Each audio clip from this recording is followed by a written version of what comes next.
Right, this is going to be another episode of Summoning Insight. Of course, me and Monty are here. If people haven't figured out yet, we do it all at the moment. We do it always where the first part's just me and Monty, and then we bring the guest in. Just so, as we've alluded to many times in the past, it's not like the really old school episodes where I did genuinely make them. And people don't know, I've even said this on the show before. It became fun to me to see how long we could go without ever letting them get in. Because here's the thing, by the way, spoiler: this is one thing I feel like I have to break the fourth wall for a moment to help these idiot fans. As usual, Monty. Because you know one thing that tilts to me off the face of the earth is when people are always like, well, you let the other person talk, as though, by the way, if they started speaking, we just go, shut the fuck up. How dare you speak? Like, the second they speak, moron, if they're a famous player, the show's theirs. The point is they don't either. They make me feel awkward, so they don't want to get in on banter. Or sometimes, I know this is crazy and you guys won't be able to comprehend this, maybe your favourite player just has nothing going on in his head. Maybe it's like double if maybe there's just fucking rattling around in there and then fucking tumbleweed blowing over, and then every now and then he just has like one lucid thought like come out of the fucking the open sky down to him like some fucking UFO sighting, and he's like, oh my god, and then afterwards he's just fucking wandering around saying whatever the one thing he thought of. So yeah, anyway, spoiler, we like to have a little bit of rapport at the beginning of the show, banter, break the ice. Also, I have to say, in the modern day, it's actually proven very useful because we can actually protect our guests now, Monty. They're not sat there with me. So, to be fair, even back in the day, I was pretty good at telling them, like, don't come in the fucking sort of no man's land that I'm in right now. But even so, you know how easy it is for them to say the wrong thing, laugh at the wrong joke, all that jazz. So I think it would just protect them if they're a little bit sanitized away from us. Also, it has to be said, 7 years ago, it was a lot less dangerous to like laugh at a joke. So exactly. The thing is, though, you know, for at least me and Thorin, like, you can't actually do anything to us because we just make our own content. So we're immune. There's no one who could actually pressure us to stop doing things, fortunately or unfortunately, depending who you are. So we're just immune to it. So we just keep them out because we know they're not necessarily enjoying the same immunity that we are. Indeed. So what's going on then, Monty? What are you interested in at the moment? Still we can discuss, but I don't feel like there's any obvious thing jumping out. Yeah, I think people are probably curious why we're having an LCS guest on this week because LEC just wrapped up. But considering we have a 2-week break before the LEC playoffs, I think it's probably better to chat about LEC as we get a little bit closer to those playoffs. And I will try and get a LEC guest on before that happens. But I think we can talk a little bit about that. Obviously, T1 continues to roll. We were robbed once again of a fucking Gen G versus T1 matchup in LCK, which is extremely unfortunate. Yeah, people don't know. They did tie the record that they had in, I think it was like season 5 summer or something, that one where they were like super dominant. They tied whatever record it was for win games. It's just the problem is, as we alluded to on the last episode, the reason it sucks this time compared to last LCK splits is the 2 times they've played Gen G, who were the other really loaded roster, they've never actually played them thus far with all the big names. So like, for example, the first time around they had like, I think 2 names. And then this last time they didn't have Ruler, who was obviously one of the key players in there. So unfortunately, as much as like T1 is undefeated, like whoever gets put in front of them, they beat. It somehow doesn't actually still feel that epic. Like it does in some ways, it doesn't when I sort of go into the minutiae, you know. Because let's be real, here's the difference. Any other split, because obviously we didn't have a concept of like COVID testing and people getting taken out of games last second. So any other split in history, obviously it's all about, do you also beat the number 2 and number 3 team? Whereas like that's the problem. At the moment, as incredible as the result is, it hasn't really kicked in how epic it is. Although the eye test is checking out that you look fucking amazing. Yeah, and it has to be said, too, that now 2 out of Gen G's 3 losses have been to T1, but it's also been when they're not at full strength. Yes. And also to the point about Ruler as well, you know, they were playing with Ophelia in bot lane, who is playing mages. So, you know. Also one of the most OP fucking ADC metas we've had in about 3 years now. Yeah, so they're playing with a mid laner. I know, exactly. You can't take out the start playing the whole fucking region out. So it's not just like, oh, we'll put in another AD carry. It's like, oh, we're gonna put in a mid laner into the bot lane, and yeah. So thing is, it could go. One thing I actually think this sets up, and spoiler, if you're from Riot, think this makes it good not to play teams before you face them. This might be the one time ever, Monty, where that stupid Riot logic they used to have for international tournaments, like it's more hype if they haven't played each other. This might be the one time it actually will make sense. That if T1's in the final and Gen.G gets there through the gauntlet, they might only have to play one game, obviously. If they then play them and no one really knows, that actually might be really a really fucking hype match. I'll give them that one time. It might be the one case it's true, you know. Yeah, could be amazing. Apparently Chovy has COVID right now too. And you know what I found out that's pretty crazy is that the LCK players can't play remotely if they have COVID. Right. Which is, to me, pretty insane. Because I guess, you know, if you look at LEC, they still have a mixture of like teams being in studio and offsite. And you know, I would think that because they already have the infrastructure in place from doing LCK remotely for a bunch of the last like year and a half as a result of COVID, that it should be possible for some teams to play from team facilities, or like all of one team to play from a team facility, especially because basically there isn't even really a disadvantage, because remember that in Korea, everything is like 8 ping if you're in Seoul. Because the internet's very fast and the servers are located in the city. So you basically, it's basically a LAN environment. I mean, there is a small delay, but for all intents and purposes, it's not a huge disadvantage. So it's very strange to me that they can't actually implement these protocols. I don't really understand why that would be with LCK in particular. By the way, though, I am definitely excited when those teams for real play. Almost inevitably, they will play in the playoffs. That is going to be an amazing fucking series. I'm actually hyped for it, like it was the world's final or something. Because I still don't know who actually wins when they play. I mean, because obviously the rosters are amazing. It might actually be a world's finals. I mean, I think that, you know, given the state of LPL right now, and like my LPL viewing has been limited, to be fair. And there are some teams like Rookie and the Shire both on tears right now. And I watched the EDG RNG game this last week. And, you know, for me, I think that T1 looks better than these teams, especially in terms of coordination and teamwork. So, I mean, I don't think T1 is without fault, as we discussed on the last show, and you guys can go watch that if you're interested. And I think those faults still exist. You know, I still feel like, you know, Gumayushi is making some, you know, he's still a newer player overall. He still is overly aggressive at times, which gets him caught out, which causes certain scenarios to play out where they lose objectives. Zeus also gets caught out from time to time. But if we look at cross-map play, objective trading, creative control over zones on the map, I think they're the best team right now. And they certainly have a lot of individual talent to back it up. Now, whether they can stop a player like the Shy in the top lane is a different story. But I think it's a really interesting narrative in League of Legends right now where we can see, I feel like for the first time in a long time, we can actually say, like, can a player carry an entire game? Because that was kind of something we would say in 2014, right? Or 2015. And Riot introduced a lot of systems in order to limit one player's ability to carry the entire game. But with how strong AD carries are right now, with some of the shutdown bounty gold that you can get, and then also, I think with items like Hullbreaker coming into play, especially in the top lane, there are legitimate scenarios where you can say this player can carry the game more efficiently than it has been for a long time. So I think it's exciting. I just love the way Riot completely missed the memo that the entire rest of the world's on. Because if no one follows any sports, beyond maybe the NHL, which I feel like is probably still the most pure, every other major American sport, if people are unaware, is essentially constantly just like gimped the defense for the last 20 plus years to make it all about stars having as much impact as possible, because they're all smart enough to figure out it's way easier to sell, like, obviously, a current example would be like Odell Beckham Jr. than it is his whole team. Like, if he can just be a star no matter what, then you have a guaranteed like box office, marquee, fans. What's mad about Riot is they had a game with like Faker, Uzi Eye, all these, and they were like Mad Life, Matt, and they were like, is there some way we could limit the impact of these incredibly transcendent stars that all the fans are magnetically drawn to, and make it just actually about being a really boring team around Vision? Like, Riot just doesn't get it, mate. Because here's the problem.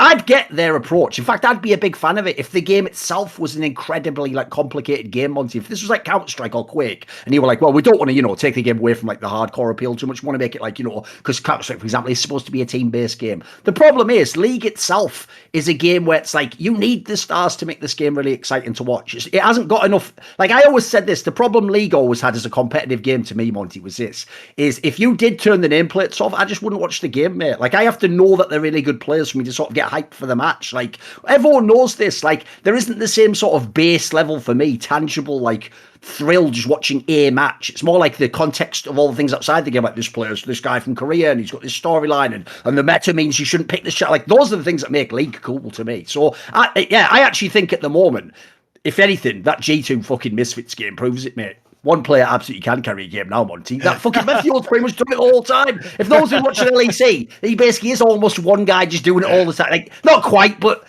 if we make it a little bit hyperbolic, it almost is like one guy just wins all the fucking games for them, isn't it? Yeah, I mean, it wasn't even him in the win they had over Fnatic, but it was another massive comeback. And like, I think we can debate for a long time about some of these mechanics based around bounty gold and shutdown gold, because these are the things that there's two factors that are enabling Misfits to come back. First off, well, there's three. And to their credit, knowing how to play from behind and getting picks has been a strength of theirs.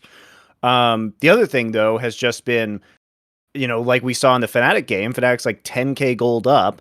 They overextend in one fight after turning on a Baron, and then you see a whole bunch of these bounties go over because, again, just like last time where we talked about, the Zeri Yumi Akali combo that Fnatic was playing in that, Misfits was playing in that comeback. And then in this game, they've got a Jinx Victor.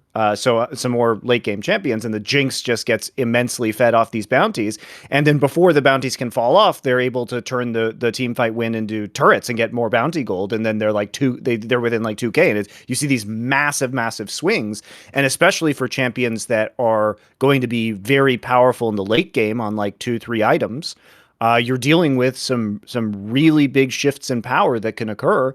And it allows you to play scaling champs better because you feel like there's a better possibility of getting them into that state than there was previously. And there's not as much risk, frankly, for not playing non-scaling champions these days for this reason.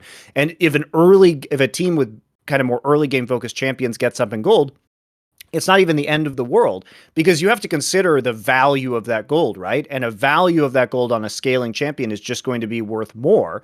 So even if you're down 4 or 5k gold previously, you could win, with scaling champions. That was possible. But not only that, it's like now, because the game can't take that into consideration, when you start getting bounties, when you start getting shutdowns, it just makes you even more strong in the late game than you should be. And so I think Misfits is showing how this works. And if you can capitalize on objective bounties or on champion bounties, these kind of comebacks are in fact possible. And it's interesting. It's certainly exciting. I don't know if I think it's good for the game. I mean, I guess it depends on if your perspective is, do you think that you should be able to have giant comebacks and erase leads through what I would call artificial means within the game, because it's exciting to see these kind of comebacks? Or do you think that it's currently overloaded so that teams who have massive advantages can make, one or two mistakes and then suffer like a 6,000-7,000 gold swing? I think part of the problem I have with it is obviously it's going to be confusing when I use this term because you used it in the terminology of League itself, but the premise of the bounties doesn't scale in a way that I feel like the dev could ever have actually taken into account. As in, right, the reason I have the bounty, Monty, is I'm up in lane or I have kills or whatever, right? But the problem with that is you have to ask yourself this question, which is, right, to make it make sense as a system, what I gain from being ahead of you earlier in the game, that you're supposed to get the payoff when you kill me because I get the bounty on me, right? But the problem then goes, is that always of a similar value? I would argue not. Like, as you're saying here, if you get those bounties at a certain point in the game, That might actually be the game changer right there. It might give you the items you need, etc. So to me, I don't even know how they think. To me, that's like another whole area of balance they've opened up that I don't think they even thought through what a Pandora's box are opening up there. Because obviously there's worlds where we'd have to do this sometimes, sit down and like create like the most fucked up bounty scenario. But I bet you could have some scenario where essentially I just get tiny leads over you. But if you get all the kills on me in like a team fight wipe at like fucking 20 minutes, you probably actually like have the gold lead in some mad sense where it's like, what? Just because you won one team? You know what I mean? I'd love to like figure that out, because I feel like the inputs on that are, no one can really know what's going on with that, surely. I still don't really know what they were trying to accomplish aside from the solo queue angle. I don't, because my angle went like this. My premise for the whole reason they invented bounties was, this is to try and convince the jungler to gank the guy who's fucking up your top laner, because otherwise, like I said, I just abandon you. I'd fucking jetson you as soon as you're 2 kills down. Like, you can't do shit for me, mate. I'm not coming to help you get 1 kill back. I might die, you fucking idiot. Then he's 3 kills up, you know what I mean? Like, so I think that's the only reason they invented it, is it's a very simple piece of cheese to make people actually like gank other people in the game. The problem is in pro play, I feel like it just causes more problems in it than it actually solves, you know? Well, especially around, if you're playing a scaling composition, right? And you get 1 dragon early, or if the team that is focusing on getting a bunch of kills early on or focuses on the Herald, so it delays the first dragon take, by the time the soul actually comes around, which you would think would be the method to snowball to victory for more early game teams, it's oftentimes that's when the scaling compositions have come online. So I think I always thought, by the way, you can tie this into another meta problem I always thought League had, which is, even though the game itself essentially scales, you go up in the levels, the items become of different value, etc. The champions fall off, get better. Even though all those things exist, Monty, we all still act in the broadcast as though a kill is a kill is a kill. So a kill at 4 minutes is the same as a kill at 18 minutes is a kill. Well, or a gold is a gold is a gold. Well, right? Isn't. A gold has different values on different champions based on the items that they need and how hard they scale. Even just the death timer alone makes each kill of totally different value, and we still haven't figured out a system to sort of calculate that and have something in. But like, we still don't really know. We sort of just play it by feel, don't we? Even on pro games, that's what's so wild about League. People don't get it. It really is like, even though this might sound like hyperbole, you've generally only scratched the surface. There's so much in League could sort of be quantified, figured out, modelled. By the way, back on the T1 angle though, I also think there's the cool angle that T1 is undefeated right now, and on paper is the best team in the world. Is that the reason it's going to be super exciting to potentially see them at an MSI or Worlds is because actually look how inexperienced the roster is though. As you said, people already have sort of done that thing where they're already making it like, because Gumayusi's really good, they're acting like he's a vet already. Like, dude, it's his first real year. Like, he sort of played like what, half to 3/4 of last year. Now's his first like real year where he's got the full he's still a rookie to me. So basically everyone except Faker and Carrier is just a rank rookie in this team. But I actually do think Carrier, in my opinion, is like the sleeper OP in this team. Right, because that's the difference. If you want to look at Gen G versus T1, right? Okay, both have amazing mid and AD carry. Amazing, obviously used differing levels depending on what context. But I'll say that those two positions are obviously really good, right? The difference is Carrier might low-key be like the best support in the whole world. The guy's OP as fuck right now. So that's the player I'm looking for, because I feel like he could do so much in this squad. Yeah, I think Carrier, especially because I think a lot of Gumayusi's mistakes are kind of erased by Carrier when I watch some of the games that they're playing recently. And it really feels like, Carria's bailing him. At first, Gumayusi still randomly dies sometimes, so that's a problem. But he's dying less than he would because Carrier is so fucking good. And he's been really, really fun to watch overall. And he's doing a lot of their more creative shot calling, as I understand it, as well. So it seems like a really good mixture of players. And not many people are talking about this, Thorin, but it goes back to the point about how bounties are evolving. Because remember, the objective bounties are new this year. And what this means is that even if you're ahead, so League of Legends historically has been a very difficult game to lose if you have a gold lead. There were statistics at times, like certain years in League of Legends history, and nobody ever talks about understandably, by the way, let's just set the terminology up. Understandably, because in League as a game, gold equals items equals stats. So logically, you should, if you spend the gold, have literally more powerful champions, etc. So as a premise, it makes sense. Yeah, because the itemization system, even though it has gotten better into more kind of activatables or unique abilities, has fundamentally always been item is a stat stick. So gold immediately translates into consistent power, as opposed to a game like Dota, where like BKB doesn't necessarily translate into power. It depends on how it's used and as an item, right? That's just a very basic, comparison. But overall, I think if you look at when Korean teams were dominant, like it was always about kind of very controlled play, knowledge-based play, vision play, conservative play, right?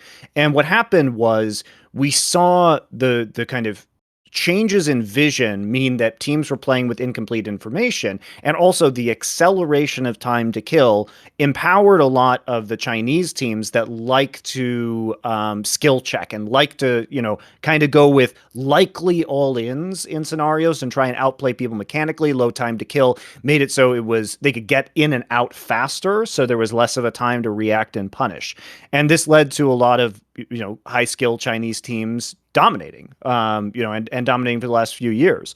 But now that we have these objective bounties, the thing that we've seen, and I think, again, going back to the recent Misfits games versus G2 and Fnatic really shows, is that, Misfits had to catch those games, but they were also thrown by G2 and Fnatic. But the throws, in the context of the history of League of Legends, the throws were not egregious. Like, you overextend in one team fight with a massive lead. Previously, you could lose that team fight, yes, that's a good point. then it wasn't mega punishing, right? There wasn't this huge gold swing back, especially with teams able to play late game hyper carries that they've been playing right now. I mean, champions like Victor, champions like Ryze, champions like Jinx, champions like Aphelios, like all these very, very powerful Zeri, all these very, very powerful late game picks, or a lot of these top laners, Camille, for example.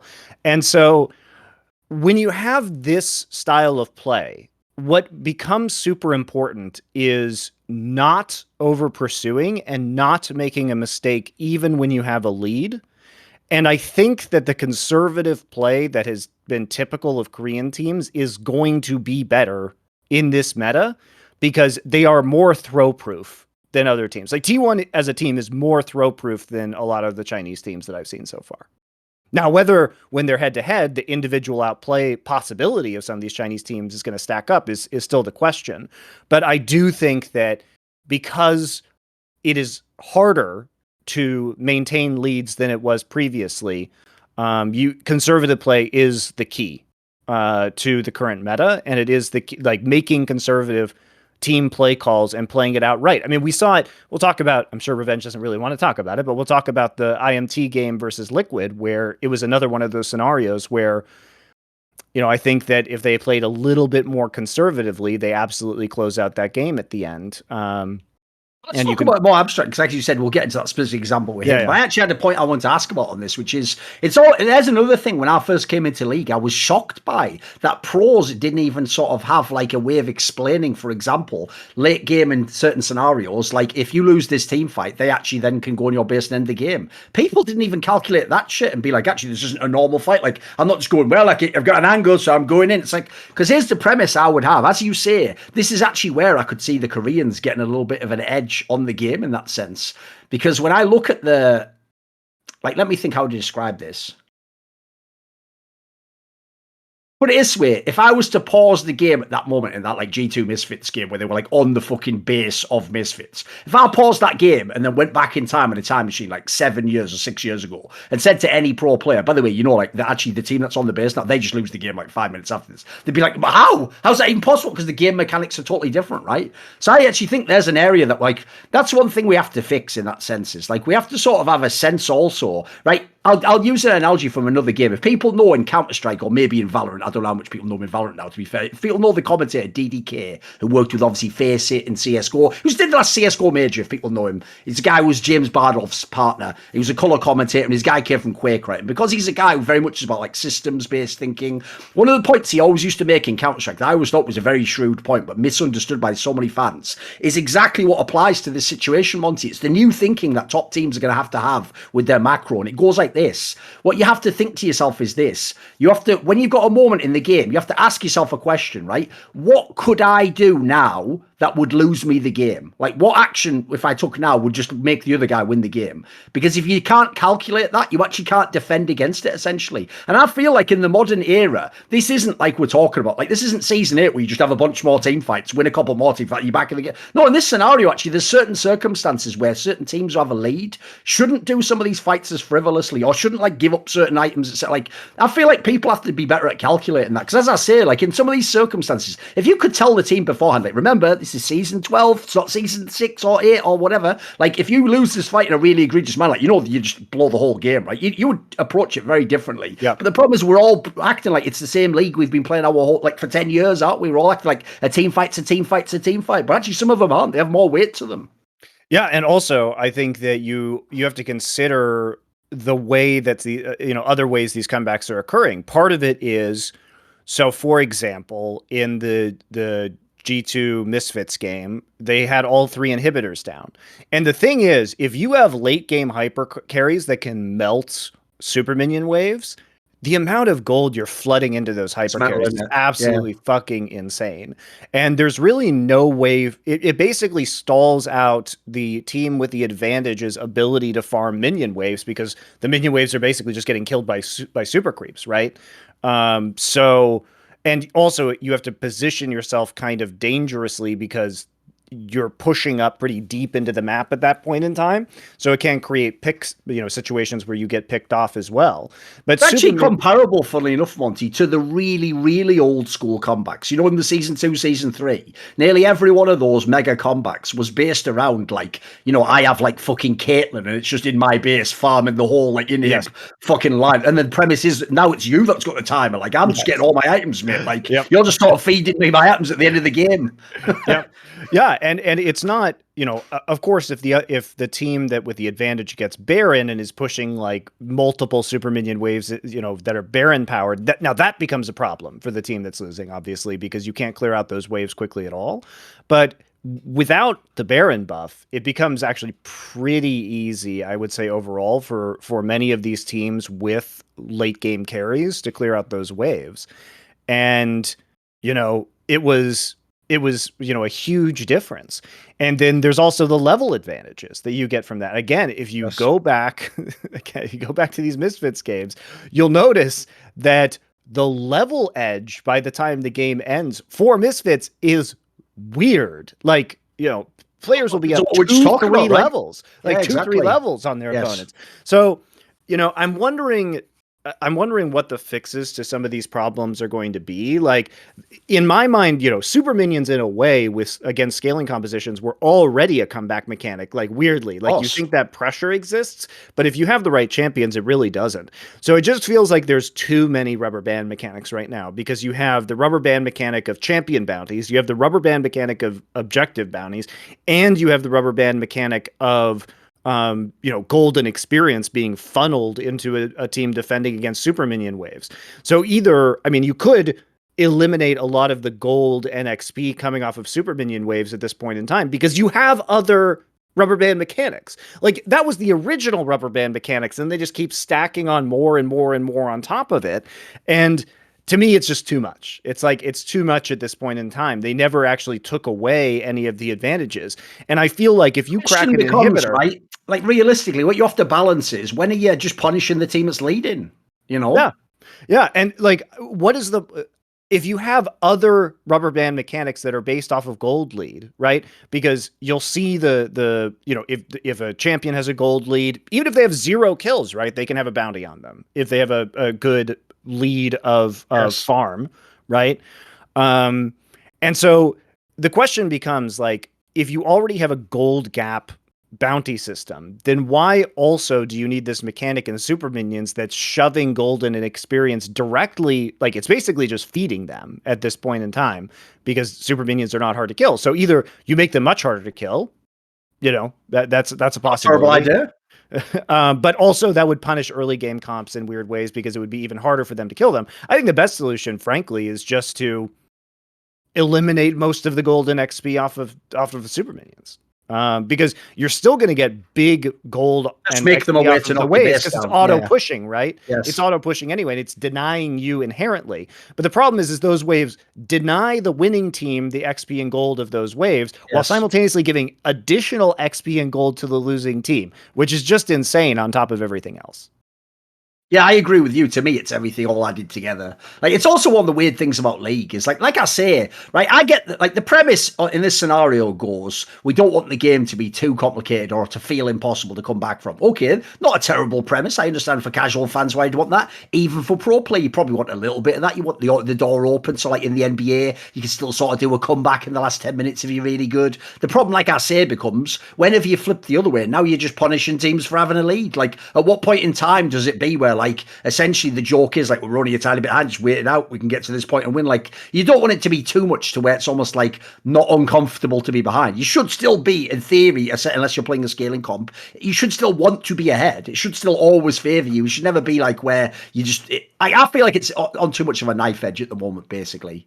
I mean, I just feel like as teams get better at this, Thorin, we're going to start being in really weird scenarios where they're not going to take inhibitors. Or this way, if LS was coaching, imagine that, eh? I could imagine him having certain comps, dude, where he would just tell you at some point, just farm the base for the next 10 minutes. Yeah, don't even try and fight him. Why would we? We win if they do this. He would be the guy who might actually nail this. Yeah, it's going to be this time.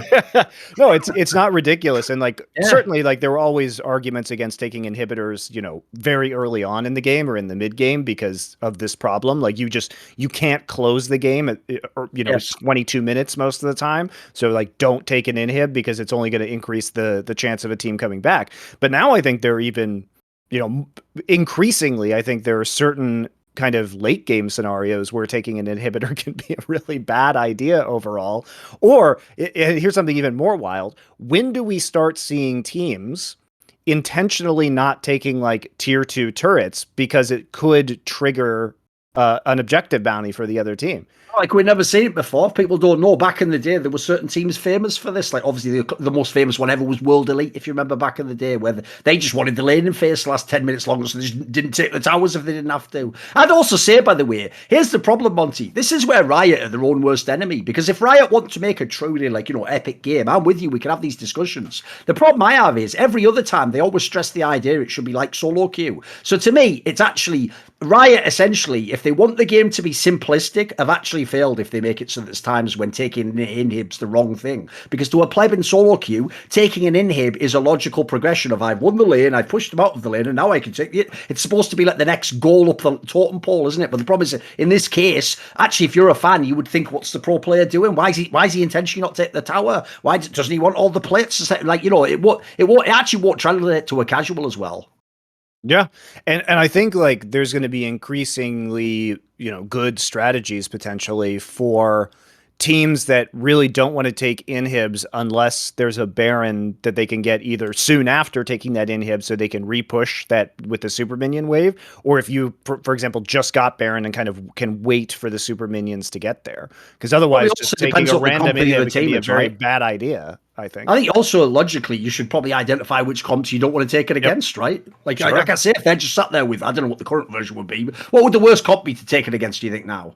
I mean, comps with very low like ability to wave clear in the late game. So I don't know, like Jin's probably not great, compared to a lot of these other like AoE or significantly higher attack speed AD carries in the late game, right? Any kind of assassin mid laner, probably not too good. That doesn't have any high amount of wave clear. So, I mean, there are scenarios for sure. I think most people are not playing these kind of comps now for this reason, but sure. I think it's mostly that people have recognized the meta is the way it is because of these comeback potentials and because of the ease of getting their hyper carries into hyper carry positions, that it becomes extremely difficult not to fight fire with fire. I had a question actually while we're just doing a little meta discussion. In the last few weeks of watching LCS, LEC, you take your pick which, right? I've got a question for you. right? As much as on paper, I actually liked when I initially heard on paper the premise of like the no TPs, etc., because I thought like this could be great for mid lane and ADC. Like now we can actually let's have some laning again, basically, instead of just like whose team sort of just does the first push on the fucking lane. So instead, right, that sounded good, but I have to say, Monty, the way it actually tends to play out in the game is just nothing happens for 10 minutes. Have you noticed there's a lot of games that are like that now? Like, yeah, it should be the opposite logically, you know, it should be like people setting up really creative ganks for the bot lane all the time. I feel like at the moment they just get a lot of the LEC games I saw, a lot of them just have like no action early, it feels like. I think it depends on the region that you're watching. I think teams can be good about setting up dives with wave states. I think if anything, obviously, I think we've seen more action in the top lane than we have previously because so much of it before was the top laner trying to go onto other parts of the map, as opposed to trying to coordinate with the jungler to get an advantage early, and also because top lane advantages can be very punishing. Very punishing. Like if a top laner gets an edge, you can run away with that really quickly. And I think people have seen that, through games with very, high skill dominant top laners in regions around the world. And like, look at how hard Summit can snowball a lead once he starts going in the top lane there. Right. So it can be difficult to stop. For me, I don't find it boring because it's also forcing, I think, earlier objective fights, especially in Korea. We see pretty frequent top rotations by the AD and support in order to try and get, fight around first Herald at 8 to 10 minutes into the game. So I think it's causing earlier grouping and it's freeing up some jungle pathing as well.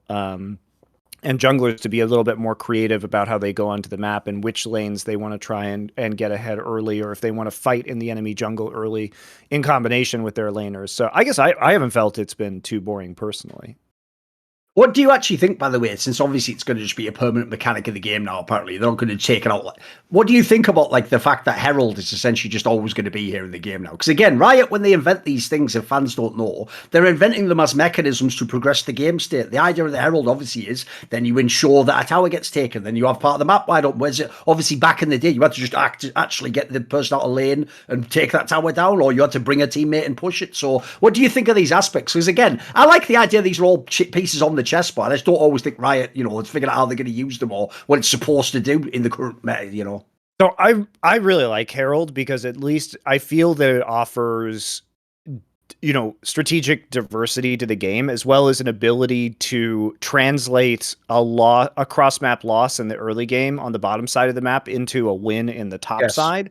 I think you have to consider Herald as kind of the superior version of the original Dragon, because Dragon used to just give gold, right? And in essence, what Herald should be doing is giving you gold. But the other thing that it gives you is it gives you a differing amount of gold depending on how you use it, which obviously brings into play team play and skill, which is better than just receiving a flat rate of gold, in my opinion. But also it allows you to play a pressure game and basically to add an extra, pushing element onto one part of the map, which allows you to make more cross plays later on because it demands the enemy send more champions in order to deal with it, basically. Like it functions as, this battering ram that requires more from the other team to stop it. So then you can place it somewhere, then make a cross map play elsewhere, right? I think there's a lot of creativity to how you can use it. And I think it also helps teams make decisions as to whether they want to prioritize early gold or whether they want to prioritize, forcing team fights around a potential soul point or soul at specific times in the game, or even if they want to delay those fights. Like if you're on a scaling comp, you may opt into taking a dragon if you have the opportunity and give up the early gold of the Herald, knowing that gold is going to be evened out later on because you stopped the better early game team from getting soul early, which is the real danger to you, not 1,000 gold or whatever. I mean, 1,000 gold would be a lot of gold for a Herald to give you, but it could. Depending on, how hard the push is, how many plates or towers you get. So yeah, I think there are really good opportunities. Now, I do think that second Herald is kind of a piece of shit. So maybe they could do something to make it better. Like what? Like maybe a tiny buff or something? Yeah, I don't know. I don't know what they could do. It could cause like a mini Baron buff to champions in that lane That would be a potentially. cool one, just on that one lane. Yeah. Yeah, just on Like that. maybe the next 3 waves, so, have like a slightly stronger cannon minion or something. Yeah, it could do more damage to the turrets. Although I mean that could get out of hand really quick because one Herald push could like end the game potentially under the right circumstances. And you don't want to see that. But giving like other minions around it more of a buff. Might be a bit interesting. Could have a gold multiplier on it potentially for any gold that it gets. I just think it needs something because it feels really bad right now compared to the amount of gold you can get from plates. With that said, though, I do think that it is in general a healthy sign that you can have a meta where certain heralds and certain dragons are not worth taking, or you can opt out of them. Like, I'm actually just glad we're in that state, not where like every time it's just correct to fight for it no matter what. Like, that can't be the game, guys. It can't be that paint by numbers that anyone. Because spoiler, people will never get this because it seems counterintuitive, Monty. The simpler you make the game, you guys think that means LCS could win. No, now it means the Koreans will definitely win, you moron. Now you've made it so simple. They're already the A-star students, you morons. If you make it fucking basic, now we have no chance against them. If anything, make it like open-ended, like an English exam, so that we can all try creative shit. Then we've all got a chance, haven't we? If you make it pure, just follow the flowchart. We're going to lose, boys. We can't possibly win. Think it through. Better than us. You guys are forgetting how Moscow 5 and G2 did well internationally, guys. Exactly. It wasn't because they followed the flowchart. No, it was because they were very creative. Yes, agreed. I know. So here's the thing, Thorin. The real question is, Dragon started with just give gold, and Herald starts with what is effectively just give gold and then some map control. So the next question is Riot going to create elemental heralds? The next move, right? Because that's the way Riot thinks, right? So because here's the sad thing. Now you've just said it. Even immediately, it is just what they would do. So they'd go, "Oh, wait a minute." So Monty says you can just skip the second one. What if the second one was to do like a damage buff? Like, no, get me out, please. And then wait. But then people might know that the second one, they could build their comps around that. Though. Right, yes, we need to randomize it. Yeah, like, but there's another thing. Whoever the guy is, that famous meme where there's the 3 people at the table and then the last guy says the real reasonable thing and then they throw him out the window and like the dream. It's like there's a guy like that, but there's a guy in every Riot room who should be thrown out the window. It's the guy who always just goes, remember to randomize it. Like, fuck that guy, whoever that guy is. Get him out of those meetings. Like, we hate that guy. He's the one who ruins everything. Everything that otherwise might work, he ruins. It's also a game, as if they haven't built enough mechanics in this motherfucking game, Monty. Not only is there Baron, is there all these things, right? It's already a game that just has crit just indeterminately in the game. It's like, everyone can just crit. I remember when I first played the game going, but you have to like build stuff to get that. And they were like, no, it's just in the game. I was like, what do you mean? I was like, and here's what's bad, because I was a naive person from other games. I even said, but what if there was like a team fight where a guy just like crit like 3 key times and won the whole fight? Little did I know, I was just describing that like TSM Cloud9 final from years later, like game 5. Like, and then the guy I was talking to just goes, yeah, I guess you just lose then. And I was like, what? How's that satisfying? What? That's the so I didn't even win with skill. I just crit. We both just threw a bunch of dice. I guess I see where the problem is. They're all fucking nerds, aren't they? We all just throw our dice. It's like, oh man, I better see you win. Oh, cool. No skill in that then. What a weird game. You know what they're gonna do, Thor? The most Riot thing they could do ever, because they can never let go of an idea, is they'll just recycle the Chemtech Dragon into Chemtech Herald. There you go. And it will just like fart out like Chemtech fog behind it, and it'll just camouflage. It'll just make invisible everything behind it in the lane. They'll do something like that. You know what tilts me? Here's what actually tilts me. It's like low key. There is like a bizarro version of Monty that is just the game dev that ruins all the shit. In like essentially, when you try to figure a stupid version out, it just sounds actually like what they might do, Monty. Like that really, like for real. You can imagine if at the meeting when they were like, "Of course, we're gonna have to take out the Chemtech Drake." If a guy like you would just come in and gone, "Why not make it a herald?" They'd be like, "This guy's a thinker." It's like those Thorsten videos, which by the way are straight fire. Like that's exactly what the fucking guy would say in one of those, in it. Like, just make it a herald, bro. Like, just get this guy a promotion. Like, yeah, of course. The fans hated it as a dragon, but they'd love it if it was a herald. Exactly. I know.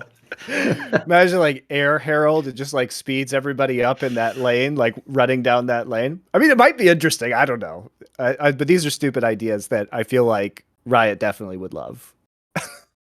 should actually do maybe in the off-season an episode like that, like stupidest ideas that secretly are really good Riot ideas. They just go up with as many off-the-wall shit as possible. Because the sad thing is, like half the ones that, the joke is you have to make them stupid for them to be plausible. Like if I'd have told people, yeah, they're getting rid of that Chemtrack Drake money, but don't worry, they're going to make it an ability of a new champion. You'd be like, surely not. It's like, oh no, don't worry. Like that's what's coming down the pike.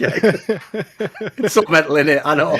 But the thing is that you can implement this idea super easily, unfortunately, by basically just giving the soul abilities into that lane. So like if you had like Ocean Herald, it would just like cause higher ambient regen for champions and minions in that lane. Like the Infernal Herald could cause like a mini like Infernal Soul buff where you get an additional like extra bit of explosive damage.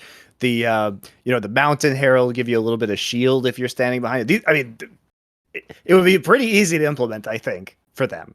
I don't like it, but you could do it. The only thing is, though, that will also mean that now if the jungler takes the Herald, now the lane is going to complain even more if you don't use on his lane. And you use now we're just going to make more wars over the jungler, aren't we? It's going to get even worse for those guys. Yeah. Also, Hullbreaker would be pretty crazy with buffs in the lane as well. Sure. So, probably a bad idea as long as Hullbreaker's in the game. I think that would turn a lot of lanes. I mean, at that point in time, you might start seeing like mid laners build Hullbreaker, like. Who knows? Yes. What would happen? Yes. You start playing some of those champions in mid lane and just do double Hullbreaker and just play in opposite lanes. I've also always appreciated that about League. The way that the game dev gaslights us all, that the game's just 5 equal positions that we can all play and have great fun in, doing our own thing. But then every time a champion gets really good or an item gets really good, mid laners just go, right, give it here then. If someone's got, and then they just use it. So the joke is, as soon as something actually can go mid lane, that's where it's truly broken, isn't it? Like, it's fucked. The joke is, if people didn't follow top lane for all those years, when all the top lane champions just became mid, I was like, right, now they're actually good. Fair enough, right? It's fixed them all. Right, now Aatrox must be out of control. Must be too good. Yeah, no shit. You're not just gimped in the top lane, is it? There's a guy just playing there hating his life. So I think we might be ready to ring revenge on. Is that it? No. Let's talk a little bit about LEC first, just because I think we have to. People are going to watch this and want to hear our takes about like the draw and everything like that, and how we. One thing I will say is, if you're the people in Vitality, you know what, Monty? There's only been 1 second this split that I actually wanted Vitality to not make the playoffs. Because look at that team on paper. Of course, you want those names in the play. It was the moment when they lost that second game, Monty. And despite the fact the week began with the teams that had a chance to mathematically eliminate the playoffs having to win all 3 games, while Vitality would have had to go 0-3, including losing to Astralis. So when they actually went 0-2 and made it possible, I actually became an Astralis fan in that moment, guys. I wanted Astralis to put these... And then Astralis got mega-bodied. For real, I wanted motherfuckers like Selfmade, even my mates like Puck said, you shouldn't be in the playoffs if you're even putting yourself in that situation. Like, unless you go on to win this split... This is already a whack-ass split. Look how many fucking... You already ended 9-9 or whatever. Like, what the fuck is this? You have a super team. Did you see there was that interview where Showmaker himself even said, when he saw like the off-season roster for Vitality, he was like, holy shit, this is incredible or whatever. And then he saw the games. He was like, what the fuck? Like if you're Vitality, this is... Like, here's the thing. If you're the XLs of the world, yeah, you're supposed to creep in the playoffs. By the way, spoiler, Misfits was supposed to be in that camp. Like, if you're Vitality and you have that roster, like, this ain't funny that you just crept in a playoff. That's actually just whack, dude. Like, you think you're going to win Worlds with a team playing like that? You're not going to fucking win anything with a team playing like that. I'd be surprised if they win the first playoff series at this point in time, mate. That's a joke. They limped into the playoffs. They did. What I will say is that certainly in the do or die situation, at the point of elimination, Perks especially, Perks and Alfari certainly rose to the occasion. Oh, of course, yeah. We can have an argument whether rising to the occasion against the literal last place team in the league. Yeah, I would have liked that to have been like a real squad, so it could have been a real sweat, when Astralis is literally in last place, and that's, you have a dominant performance, that's what you should expect from a team like Vitality. And they came off like a pretty disappointing loss, I would say, against G2 the previous day, where Broken Blade's Tryndamere kind of just styled all over and just 1v1'd Alfari multiple times. And it was, it's not how you want to make it in the playoffs if you're Vitality. But the other side of that is do you really want to bet against Perks when his back is against the wall? And as silly as it sounds, considering the overall performance, like very mediocre performance of the team, he certainly showed the fuck up in that game, and that's just what he's capable of in do or die scenarios. So I think they're still scary. I also think that they have 2 weeks to work out their shit. And one of the things that is great about the LEC playoffs is that we have this 2 week break for the teams to really like scrim hard, get in shape. And we've talked about this before, but it can be very difficult to fix problems on teams in the middle of a split because you have 5 days before your next game.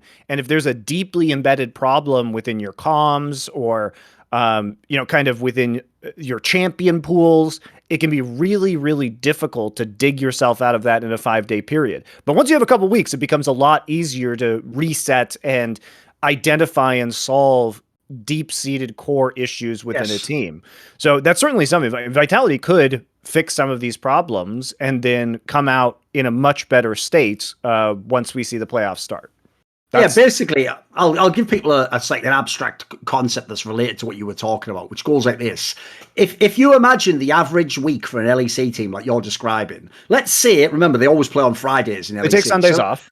So let's say you have, assuming you have a day off each week, so let's say you have 4 days worth of practice each week, right? You know what a fan say those naive things they always say, Monty. So in League of Legends, they go, wow, how can he be a professional mid laner and not play Orianna? Or in CSGO, they go, but how can they not be good on Overpass? Just practice the map, bro. It's like, in what time? I'm practicing to win this next game. So what happens is this, guys, every time you're in the middle of a season, you have to do triage. You have to go, right, what would actually be a valuable use of my time? First of all, what am I good at so I can keep good at that? And then let's work on a couple of things that maybe are like borderline that I'm just trying to tweak a little bit. That's all you're doing week to week. Whereas if you wanted to actually, like the fan says, like fundamentally work on something, like something you're really bad at, like let's say like it's a couple of years ago and you had Arome as your top laner. If you want to work on him being a carry top laner, I can't waste half a day of that if I'm not going to use him as a character. Like essentially I have to have time off to do that, boys. Like I have to really build into that. Similarly, if we want to work with new champions we haven't worked with, comps we've never been able to run, that's going to take like a solid week to get that fucking online and going. And it's the reason why if people do actually during a split get a whole system up and running, like in the middle, I always think those are the people who should win the fucking Coach of the Split awards, mate. Like those people did fucking work miracles. They did it all and implemented what they were trying to do. So fair play. Yeah, I think there are other advantages too. And actually, I looked at the date here, and Vitality doesn't even play until the 27th. They're playing the last game. So they have 20 days from today. So they actually have 3 weeks from their last game in order. Yeah, because people don't know, they still do that really weird thing in LEC, right? Where like the upper bracket plays first, even though like you'd think logically it'd be like the like you're saying, the 5th and 6th place match, but they make like the upper play before them. That's really weird. I know it's weird, isn't it? But whatever. It's one of those like, what? Okay. That's definitely weird. Like the bonus, you're in the upper bracket, you play first. Shouldn't I get a break? I'm in the upper bracket. Like what? So it would only move them forward to the 25th, right? So it'll only be a couple days movement. But even so, the other advantage that people probably won't consider for Vitality is Vitality is just going to get better practice than the teams in the upper bracket because they're going to be able to practice against all 4 teams in the upper bracket because they're not 4 teams to play. Yeah, exactly. Because they're not going to play one of the. You're not going to play. They'll play one of those teams if they beat Excel in the next round. But it's a lot less dangerous for those teams to practice against Vitality than it is for them to practice against the team that might face them in the upper bracket semifinal. So Vitality, weirdly, they have one less life because they start basically without double elimination. They have single elimination and they have to play 5 best of 5s to win this instead of 3. But they start with a lot of time to fix issues with players that we already know are clutch or strong, and they start with a pretty significant advantage when it comes to practice partners, you would think. So it's not unreasonable to think that they could make a deep run. Obviously, we'd have to see some. They could, but not the team I was watching in those games or that last week. That team wouldn't win fucking anything. I was seeing the Groy beat Astralis. That's it. That's it. What? Just whacking it. Because there's the other thing as well, right? Here's the problem. I notice, right? Because of perks, we're all in our brain putting the perk sheen onto Vitality. Like, remember, beyond perks, no one else here is a fucking champion. What if the rest of them? I mean, Kazi technically is a champion, but debatable how much of that is on him. Like, the problem is they are acting in tone, Monty. They're acting like they were G2 the last few years. But it's like, mate, the reason why G2 could fuck around and win every split is look at the roster they had. They're like the best players and some of the most experienced, and they'd all won everything. Like, this lineup, like, is just living on the dream. It's going to turn around. It's not possible, like you say. There's still time, and the roster in theory is good enough. But the stuff you saw in the split, that won't get it done. That won't win the LEC, mate. This team has no consistency whatsoever, the squad. Yeah, I also think, like, when you look at the teams that are supposed to be the favorites, a lot of people are really high on Fnatic right now because of their last few weeks of competition as opposed to Rogue. But Fnatic also did lose that game kind of in a silly fashion to Misfits this last week. And you could also point at Rogue and say, okay, well, they lost to SK. But SK has actually been much better in the second round robin. Nicked a lot of wins of people, yeah. Yeah, they've been, I think, 5-4 in the second round robin, and they started 2-7. So basically, they got themselves into a hole that they really couldn't dig their way out of. But they've had some solid wins against good teams over the last few weeks. And I think, in spite of that loss, one of the things that stood out to me from Rogue's games this week was that Malrong was playing much more like a normal jungler than, crazy gank style, be random places on the map. And it seemed like they had a more stable, performance as a result. Because sometimes when, as we've seen with Rogue, if things go wrong for Malrong in the jungle in the early game, like, they go really wrong for the entire game. Whereas it didn't feel like it was the case this week. And I think they played a really smart game. I mean, what they were doing against G2 in that game at the level 1 invade was, like, really well done by Trimby and Malrong, and the call that they made, anticipating the invade, and then basically being able to just snowball that and the leads they got through mid lane into a win in that game. So I think if anything, I was, despite the loss to SK, I was more encouraged by what I saw from Rogue this week, because it seemed less punishable in a best of 5, because that was always the question, right? Like, we discussed this on the show previously, but it's hard to prep for a team like Rogue or a team like Malrong or a player like Malrong that was playing this wacky style when you have to prep for multiple opponents in a week. Whereas if you have weeks to prepare, for a best of 5, you have like 3 weeks right now to prepare for a best of 5 versus Rogue, you might be able to come up with things that would disrupt their early games or shut Malrong down, which then shuts down basically the entirety of Rogue. Because if he doesn't get advantages doing what he's doing, it becomes very hard for them to win. But we saw, I would say, less risky play this last week, and I think it's going to be harder to get a read on Rogue in the playoffs overall. So I don't think it's going to be a cakewalk for Fnatic by any means, even though they look improved. I saw some positive developments from Rogue as well. I also think people have tunneled a little bit too much on the Malrong angle. Like, yeah, listen, he was definitely a massive, like, attenuating factor in, like, how hard they won or how early they could get ahead in the game, etc. But, like, I actually think the angle that's been overlooked because of the whole Malrong, it's a different Rogue angle, is it's actually like Trimby, mate. That guy is like low key, especially by the end of the split. He's just smurfing half these games. And look at his champion pool, look at the roams. Like, this guy's really come into his own this last split. It makes you wonder, like, what the effect of playing with Hans Sama was, or maybe he didn't have a good chemistry with Inspired or something, because he looks like a totally different player in this Rogue. And that's the factor to me. It's like, look, even if Malrong isn't going to be as dominant as he was earlier in the split, look at the other players they have, though. Everyone knows exactly how they're going to play in the game. There's no, like, competing, what resources, no, they know exactly where it's at. In the team fights, you know Mid and AD are going to fucking do work and just do clean fights. You know what Odo's going to do. Like, I think it's the spectre of past Rogues that's bringing everyone down, Monty, and making them feel like they should just bail on them before the play. Like, look, they might not be the best team, I can't say that, but, like, I think they're going to be strong in the playoffs. I think actually this is the time they get it done, mate. Yeah, I think it says a lot to Trimby, because last year when we were talking about, well, here's another Rogue disappointment, and do you make a roster change even though they're so good in the regular season and they're so dominant? Who's the player that you change out? Why did they even get rid of Vander for Trimby in the first place, right? Yeah. These were questions. Like, Trimby is probably the player you get rid of if you have to get rid of anybody on this roster. Instead, they lose their arguably two best players from last year, and they come back and still do the same thing over again. I think what you have to consider is that Trimby may just be a player that has higher synergy with Malrong making aggressive plays than a support player whose job is to provide vision or pressure for Inspired to path and farm in the enemy jungle. That's totally reasonable. That could be the case, right? Yeah, absolutely. And I'd also say as well, it's funny that obviously Labrov was the one who had the bigger name and is, even to this day gets all the attention in Vitality. Is he good? Is he not? But this just shows that the Vitality squad of a couple of years ago actually did do good pickups. Like Comp Labrov, I can see why they went for that bot lane. Like those two were clear talents coming out of VRLs. And now you've actually gotten to see this split what Comp can actually do. When he's in like a quality team, the joke is like, this is exactly what you'd order from an ADC. He just checks all the boxes. Just a fucking really good ADC player, like a really clean player. Seems like he knows exactly how to do his damage, plays the meta champions. Like, what more could you want? Looks mega.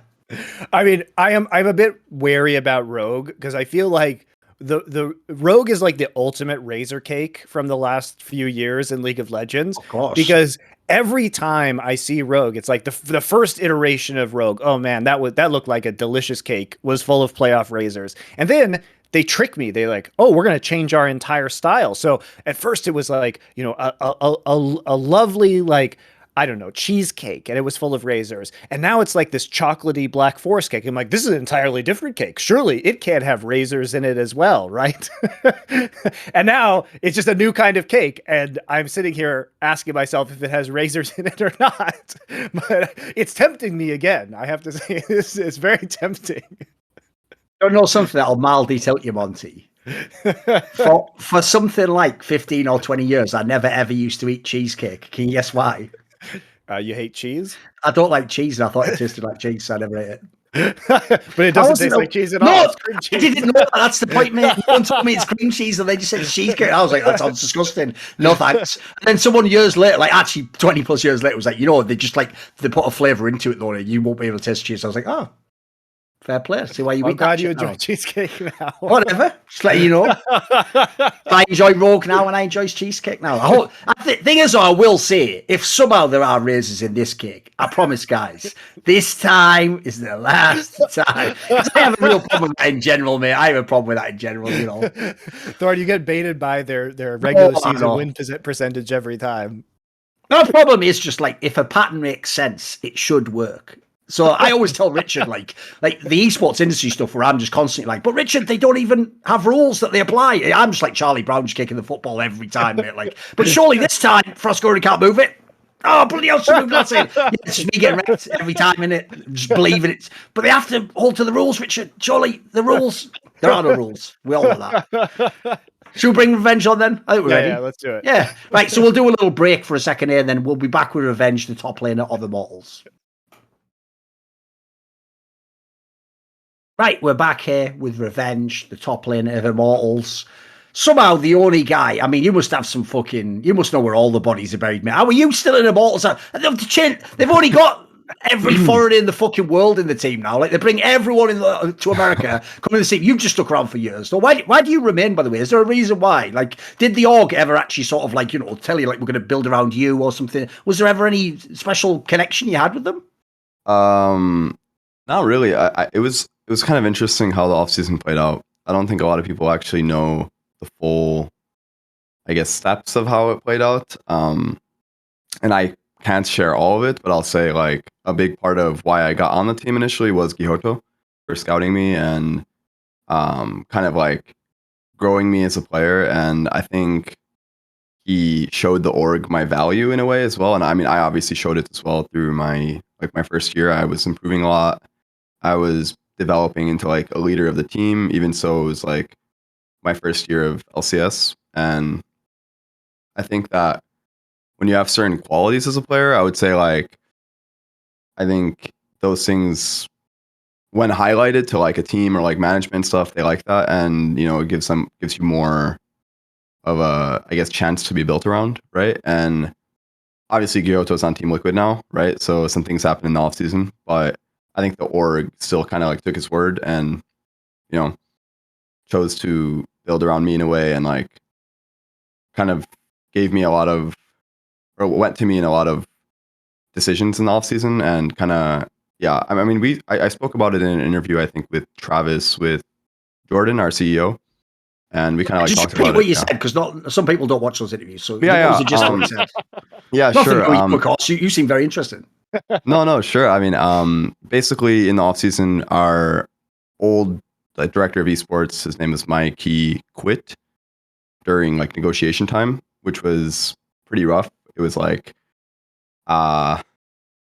basically like the most important time of the offseason, I would say. So we kind of lost our GM in a sense at that time, and at the same time, Gihoto was being traded to Team Liquid. So it was like both those things happening at once. And Gihoto, prior to that, Gihoto and I were like building the roster together and like talking about the offseason roster a lot.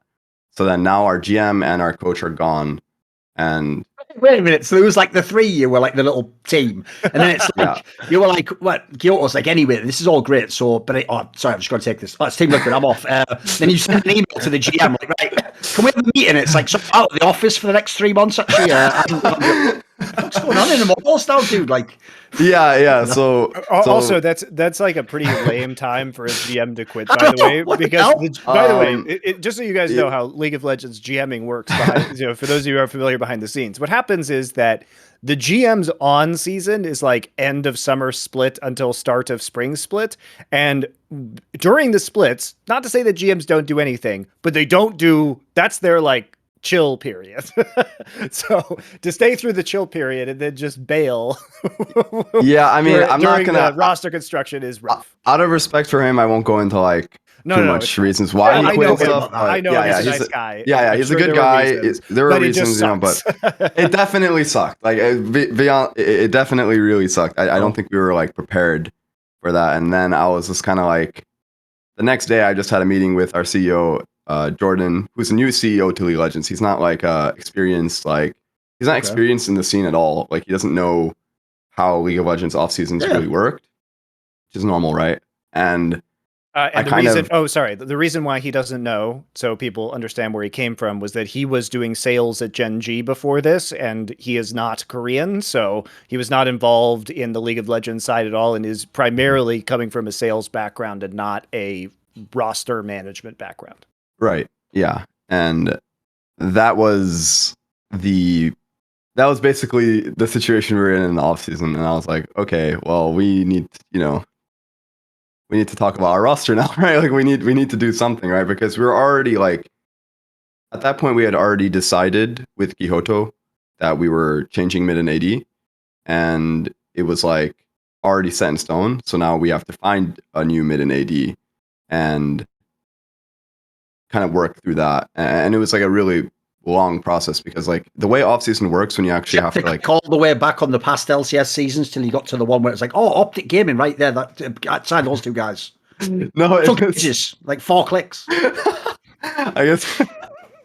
I mean, the thing with off season is like people think it's just easy to like get a player, you know, like or like the process to actually get players is so hard, I realized, because you actually have to think about, I guess, like you actually have to invest yourself into the offseason and know what every other team's roster is or what they're thinking it will be. Because there's certain teams that just spend way too much money and not every org can compete with them, right?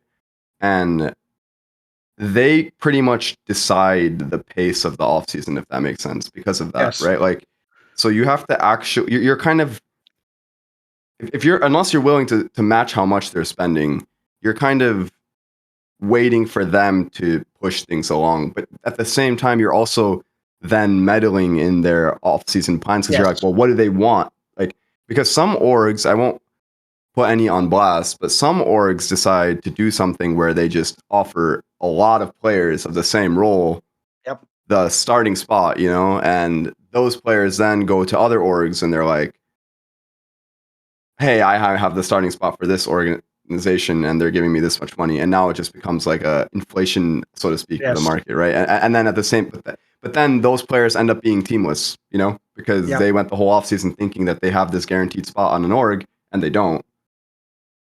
And that, not only does that screw roster building for so many teams, but it literally, like, it also just like screws over that player.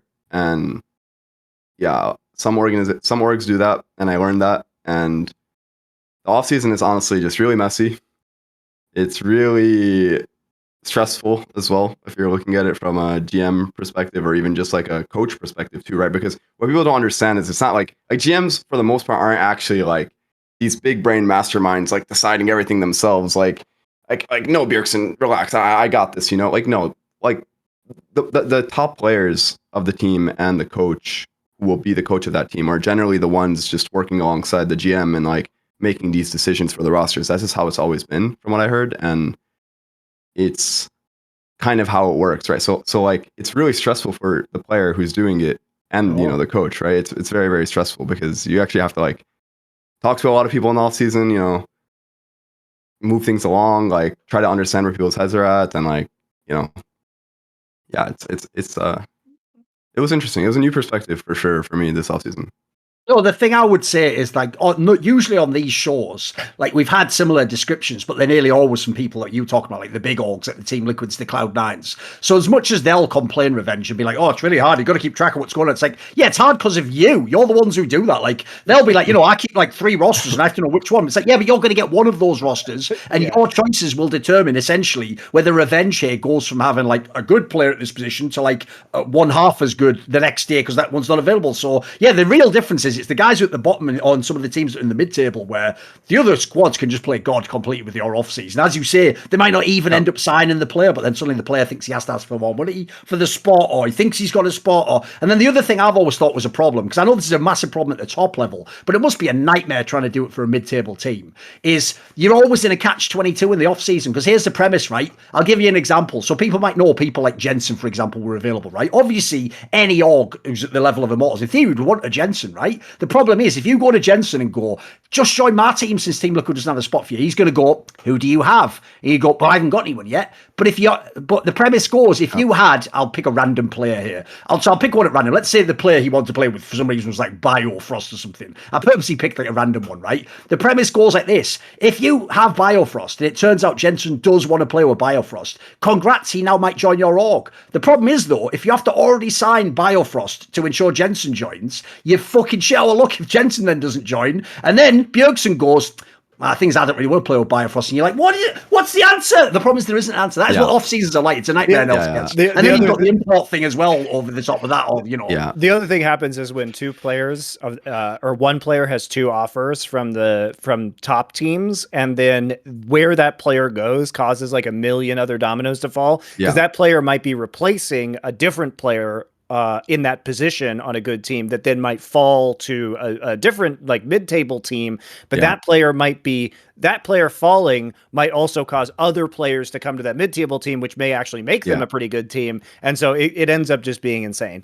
And the reason why this exists, guys, is because, you know, I'm sure Revenge doesn't want to talk about this too much, but it's like there isn't a salary cap. And so when you have uncapped spending by top teams, these teams are not making hard decisions about how to allocate their money and spreading out talent amongst the teams, or saying, okay, well, we're really going to pay a lot of money to this star player, and that because we know we have this star player, we're allocating that money. We only have X amount of money to build around this player in order to kind of prop them up. And a team has a very distinct identity as a result.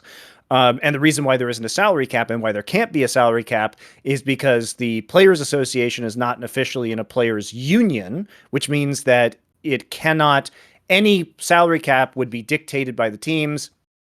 In the United States, it would be antitrust. It would be a monopoly that would enforce terms on players, so it wouldn't be good for the players. And the players themselves don't want a salary cap because they get paid a lot of money right now in NA. Right. So, you know, they don't have a lot of incentive to do that, but does make GMing really challenging if you're not on one of the orgs that's going to spend a ton of money, and it does make it very awkward and strange for many of the teams in the league. Yeah, I mean, just to give people a little perspective on what you just said, right? Like, Bjergsen's decision this offseason was literally deciding, like, it was the final Of course it was. It was everything. Like, it literally, like... It's probably why TSM couldn't get good players, because if Bjergsen wasn't on TSM, nobody wanted to play there, is probably what happened. Well... I'd say TSM is more That's affected. Not true. That's actually not true. TSM is more affected by the dunces cap than the salary cap. Monty. I think You I know. think TSM's decision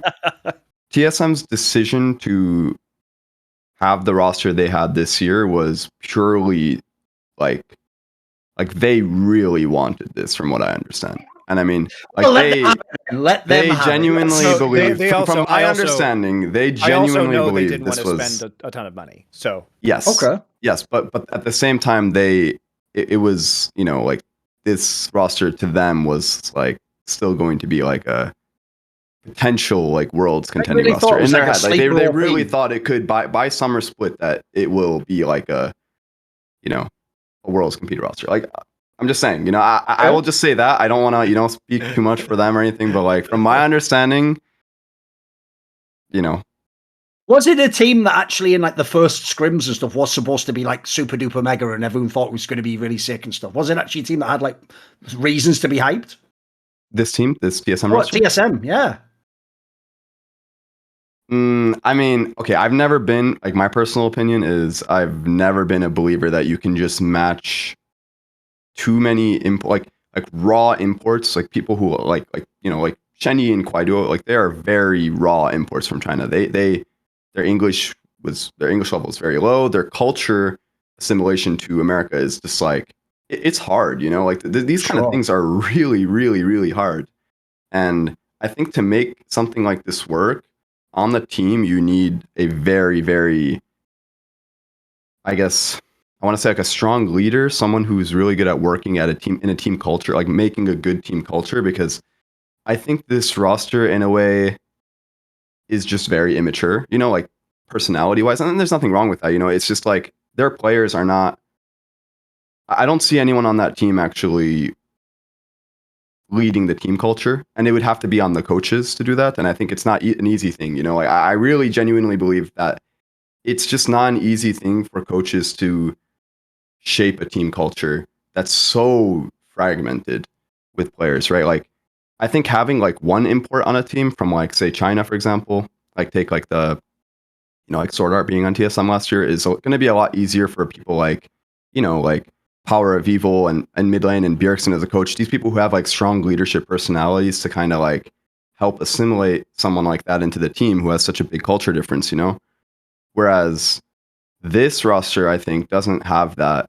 And I think that that's actually why they're not, you know, why they're kind of imploding right now. You know, I think from my perspective, if you were, you know, if I was a GM this offseason looking at that roster, essentially I was kind of saying there's no way this roster will work. I mean, I'm not kidding. I really said there's like a 2% chance this roster would work. Like, and, you know, people were ragging on C9 a lot this offseason, you know, with the LS thing. I honestly was like,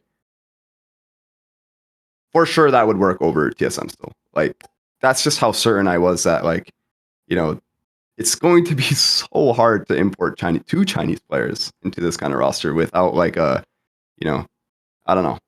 I mean, we're seeing it now, right? I mean, it is what it is, right? I just hope this is kind of like a wake up call to a lot of teams that you can't just import anyone and it's just this easy thing to do, right? Like, well, I think it's really, also, yeah. I think it's also true that if you look at C9, they historically have had a lot of success in importing Korean players, and they've kind of figured out Right. what works.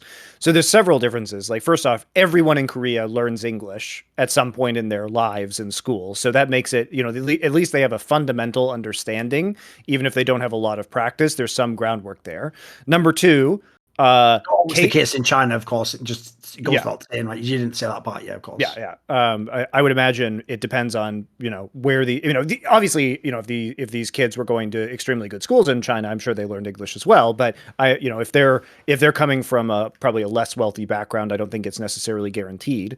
Whereas everyone in Korea learns English. I think most CS:GO players I've ever met in Counter-Strike that were Chinese, almost none of them spoke English. Yeah. And also, you know, when you talk about ease of assimilation, Los Angeles has the largest number of Korean expats of any place in the world, I believe. So it's the largest concentration of Korean population. And at least a lot of the Chinese Americans and like the kind of authentic restaurants in LA are actually very far east, like very far away from Santa Monica and where the team houses are, like an hour drive. And there's like a big, there's very good food over there, but it's kind of far away. Whereas K-Town's like right in the middle of downtown Los Angeles, a lot closer. It's, if you've been to Seoul, sometimes when I've been in K-Town, if you told me I was in Seoul, I literally would just think I was in Seoul. Like it's so like, close to it. Dude, it's like the bars inside look exactly the same as they do in Seoul. You're like in some kind of like Korea simulation. So it's a lot easier, I think, for Korean players. And Cloud9 has always done things like, they shifted back this year, I know, to a Korean chef again because they had a lot of Korean players on the team. All of the Western players love having the Korean food every day. Like everybody enjoys it. So they've been kind of like shifting who's doing their catering, and now they're back to like full Korean catering, as I understand it again.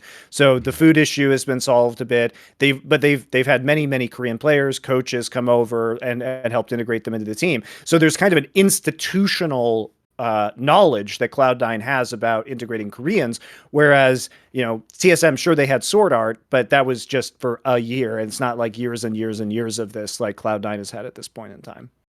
I'll say another thing about Cloud9 too is that, well, I think the big difference too is that I think one of the players they brought in, which is Summit, is an established player, a good player. Like he was considered like a top 3, top 4 LCK top winner for years now. It's not like he's Shen Yi or Kaiduo, these X Factor players who've not had anything established right in their region about them. Like this is a huge difference when bringing in a player like that, And then when you look at Berserker and Winsome, they're more of the rookies. And even if you look at some of Cloud9's games, they have had, pretty bad performances some games, but they still win, right? Like they still have won. They're still doing their job. They've also had some really good performances too, But I'm just saying, like, I do think that when bringing in 3 Korean players together, I think that's going to be a lot easier for them as well to kind of, in a way, the onus is now on them to kind of form this bond with the rest of the Cloud9 players, in the team. Just looking at the team as 5, right? And I know that Cloud9 has a lot of staff to help with that. And, I'm sure that like someone like Blabber, who's been, in the scene for a long time too, is more of also like a leader figure for them. I think knowing his personality, I'm pretty certain that Blabber is someone who is not really an emotional player. I think he's actually more of a leader than people think. And I think that having that in the team is also really helpful, and I think that in a way is also attributing to Cloud9's success and kind of meshing together. And yeah, I mean, I honestly expected Fudge to be more of a liability than he is this year, to be honest, like role swapping to mid. But I think that's a reasonable take. Yeah. And I honestly think he's been playing, like he definitely has been doing his job. I don't think he's been like spectacular for them, but he's just been doing his role, which with star players like Summit and even Berserker is, and Blabber too, right? It's enough, right? And it's, putting them at first place. So I respect that. And I think, yeah, I mean, and I agree with everything you said too about like how much experience Cloud9 has with this, like it's really a big difference. And yeah, I mean, we're seeing it. So that thing is, if you actually knew what you knew now, Monty, the real move that everyone should have done was from the day that imports began to be imported from Korea. You shouldn't have been. This is where everyone fucked up. Y'all were trying to just scout general NA talent. No, you should have isolated it to only NA talent who is ethnically Korean and already grew up speaking Korean. Because then it's how you make Exodia. You have 2 native players who are listed as NA, and then what do you know? You get your core JJ or impact type motherfucker who's on the green card. He's the like fake OP NA player, and then the others walk in. No speaking English in here, boys. We're speaking Korean from day one. We've got your fucking bibimbaps coming up after the game. That's how you fucking run a team, mate. That's how you get Faker to come over. And then the actual giga-brained idea is to get the guy who is like of Korean descent who is from Australia. And then he Right, he there just you counts. go. And then he's not even, he's instantly in. Exactly. Skip the green card. There you go. That's a power play. That one's a power play. Exactly. Honestly, Australian residency. Yeah. What's going to look weird is when I come out of the time machine in 2009 and I'm just getting a load of like Australian guys like, I don't even like the game though. It's like, look, you are ethnically Korean though. Yeah. Start playing now. I'll be back in 5 years. What? Look, I promise you $100,000 contracts, everything back in 5 years. See you. I don't want to know what you would do with the time machine. Amazing. So, Revenge, one of the things that I think kind of flew under the radar was that you this offseason went to Korea to train. So I want to hear about your experience there and like what led into the season. I don't even know. You weren't there with the rest of Immortals, right? Oh, I was there alone. There was no Immortals at the time, right? There was no Immortals. Well, no, I actually did know my roster fully at the time. Right, when I went. Yeah. They so everyone kind of had a reason why they didn't go. You know, and you previously gone? Didn't you go the year before as well? No, this is my first time ever going. And we were going to meet up, but then he got stuck in quarantine. He got unlucky. So let me explain. Let me explain. Listen, this guy's timing, by the way, ain't great in general, Monty. Because when I had him on the Crackdown with Dominate last year, he explained how he had all these years where he was getting all these offers and he could have been an LCS. He turned them all down to do school, right? And then the moment he chose to become a pro was the year where, like, there's no lands, you can't ever be in a studio. I think the worst year at the time. You did some cursed monkey paw no shit. Fans as well. Like, I still haven't even experienced fans. Yeah, like, exactly.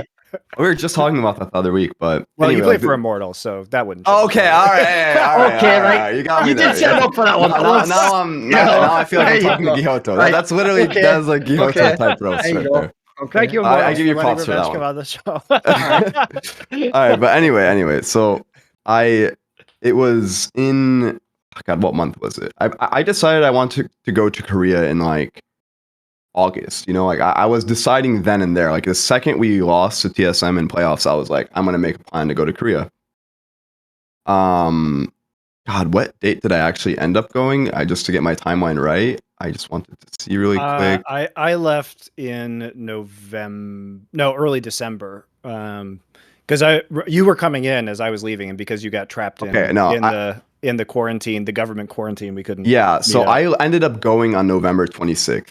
I just saw right now. So what actually ended up happening is in the beginning of November, Bjergsen reached out to me saying, "Hey, I heard you wanted to go to Korea. Would you want to come with me?" And I was like, "Holy shit, sure. You know what? No one else on my team wants to go." And I'm like, "Bjergsen wants to go? Like, holy shit, that's insane, right?" And he was like, "I'm getting exempt from quarantine. You should try to do it too." And I was like, "That's the thing?" You know, I had no idea that was even possible, right? I got exempted as well. So. And then I started the process with him, and I basically got connected to these agents and lawyers, and they were doing the whole process. And he was leaving to Korea on, I think it was like the 17th of November. He left, and I was like, he told me, okay, well, their lawyers, all the agents and stuff, they told me, okay, get this ticket on the 17th with him. You know, same plane, everything, so you guys can go together. You should be exempt by then. I started my application process like 4 or 5 days later than him, and that made the difference. That literally screwed me. No. The 17th came, and they told me, okay, it's fine, just cancel your ticket. You'll be exempt in like the next 2 days. Just schedule another ticket in like the next 2 days. So I did that, and then the Korean government apparently just voided my application because of that. Even so, I was told from all the lawyers that wouldn't happen. So I got my application voided, and then they're like, it's going to take another like 10 business days on top of that to just 2 weeks, basically. Which is basically like 3 weeks, right? And yeah, exactly. And I was like, okay, well, at that point, I'm going to be leaving like mid-December. It's completely not worth it. I'm just going to tank the quarantine. So I left on the 26th, and in the quarantine, though, right? Did you have a PC and stuff? Yes. I got a PC and everything. League, then at least it's worth it for you. But it was not worth it. Okay, I'm telling you, quarantine is just an absolutely like a Black Mirror episode. Yes. No. It actually is. It actually. And you're just like, I'm not even like. It is actually like fucked. Like I'm not even kidding. I had thank God, only a 10-day quarantine. While I was in the quarantine, they actually changed it to 2 weeks, but I got lucky to just be able to do 10 days. Yeah. So because they also eliminated the quarantine exemption while you were in quarantine. So yes, and that happened too. So it was like a double whammy. So to give you a little bit of insight on what was happening in the quarantine hotel. Well, first off, at 7 a.m. every day, you are woken up by like just a loud ringing, like literally the noise in Squid Game. By the way, I'm not even memeing. It's not like a joke. Like the literal noise in Squid Game. Yeah, the siren noise wakes you up at 7 in the morning, and it's announcing to you that is your first meal coming to your door. And I'm like, are we in the wrong Korea? What the fuck are you talking about? So I'm like, okay, well, that's fine, right? My first meal came and it was extremely cold, right? Like extremely cold. And I'm like, okay, this is just the first meal, unlucky, whatever, right? I called the front office. I told them, hey guys, my food is like really cold, right? And they're like, we'll make it warm next time. No worries, right? Food comes again at 2 p.m. It is like an icicle, literally an icicle. And I'm like, what the hell is going on? And I didn't actually realize, but I was on the top floor of the quarantine for some reason. And you must just be last in line, I'm guessing, right? Oh, no, sorry. No. I was like not on the top floor. I was on like second, so like one below the top floor, okay? And the way the siren works, like you don't actually hear them drop off the food. Like I don't know when the food's coming. It comes like between 1 to 2 p.m., right? The lunch. All right. And what actually happens is I will be playing a solo queue game, right? And then I hear the ringing, the noise, right? And that's just announcing that they have finished delivering all the food. Oh, right. So there was like a knock that was subtle or something you didn't hear. They don't even knock. No, they don't knock. They don't even touch your door. Are you kidding me? That's just they literally like they walk around in like a hazmat suit in there too. Like they're really serious. Like Korea's really serious with this, you know. Not anymore. They're giving up now, but sure. Okay. Well, it was, you know, when I was there, and they drop off the food for me, and I wouldn't even know it's out there. It could be out there for 30 minutes, and then to top it all off, the halls they actually blast extremely like strong and cold air in the halls. I don't know why. I think it's like a sanitary thing. I don't understand why, but the hall is like maybe like 30 degrees in Celsius. I'm not sure what that is in Celsius, but like it's cold. It's really cold in the halls, you know? And yeah, I found that out by like the 5th or 6th day, you know? So I would kind of like hunt by the door, like listening for my food around that time. I was like kind of losing my mind. But anyway, either way, what really bothered me was so Impact was in Korea, and he told me he would help me out with the food situation, and he did. He sent me like 20 cup ramens, like literally saved my life. Those cup ramens saved my life, you know. But he tried to order me fried chicken to the hotel, and the delivery guy comes to the hotel, and I'm like an hour away from Seoul. If you guys don't know, the hotels in some of the quarantine hotels, yeah, they're in Incheon. They're really far from Seoul. But either way, he ordered me the fried chicken, and the guy came all the way to the hotel, and they just said. They called me and they're like, you actually can't bring warm food to your hotel. You can only bring packaged food. And I was like, come on. Oh shit. So it makes no sense, by the way. It makes zero sense. So I'm just, explaining what happened to me. And yeah, so then I was like, okay, well, I guess I'm just eating cup ramen for the next, I literally was eating cup ramen for 7 days in a row. And I'll never forget. So what actually happened was I left quarantine, and Bjergsen was still in Korea for 4 days. So I stayed with him in his hotel, and I basically took over the hotel when he left, right? And I'll never forget leaving the quarantine, and Bjergsen takes me to my first restaurant, and takes me to this. You come out of prison. Yeah. He takes me to this. Yeah, he takes me to this soup place. Almost at the end of Shawshank Redemption, when he comes out of that pipe. Was that what it was like coming out of quarantine and having real food? You know. It takes me to this soup place, and I'm just eating it, and I'm just and he's just watching me yeah, it's pretty good, huh? I'm not even talking. I'm just eating. I'm this is the first warm food I've had in weeks. It was just so funny. We went on a hike after as well, and I was fatigued, I was sitting down for 10 days straight, not even moving around. I mean, I was doing some exercises and stuff, but not really walking. Because they won't even let you go to the yard, man. Oh yeah. There's no yard time, So I was actually we went on a hike. I don't even know how I accepted the hike. I just said, okay, he wanted to go on a hike, and I was like, oh, let's go. We went to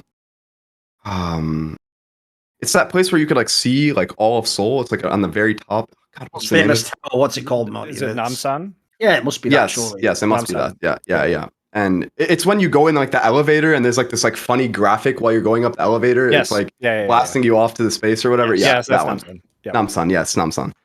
And the hike there it's a pretty decent hike. Yeah. Yeah, I used to live at the bottom of that mountain, so you could just walk up from the bottom of my neighborhood all the way up to the top. It was great. Yeah, so we went on that hike and I was literally dying. Like I don't know. I was, it's funny because like Wolf, the LCK caster, had to do the quarantine when he like came back. One of the times earlier on in the pandemic, and it was 14 days at the time.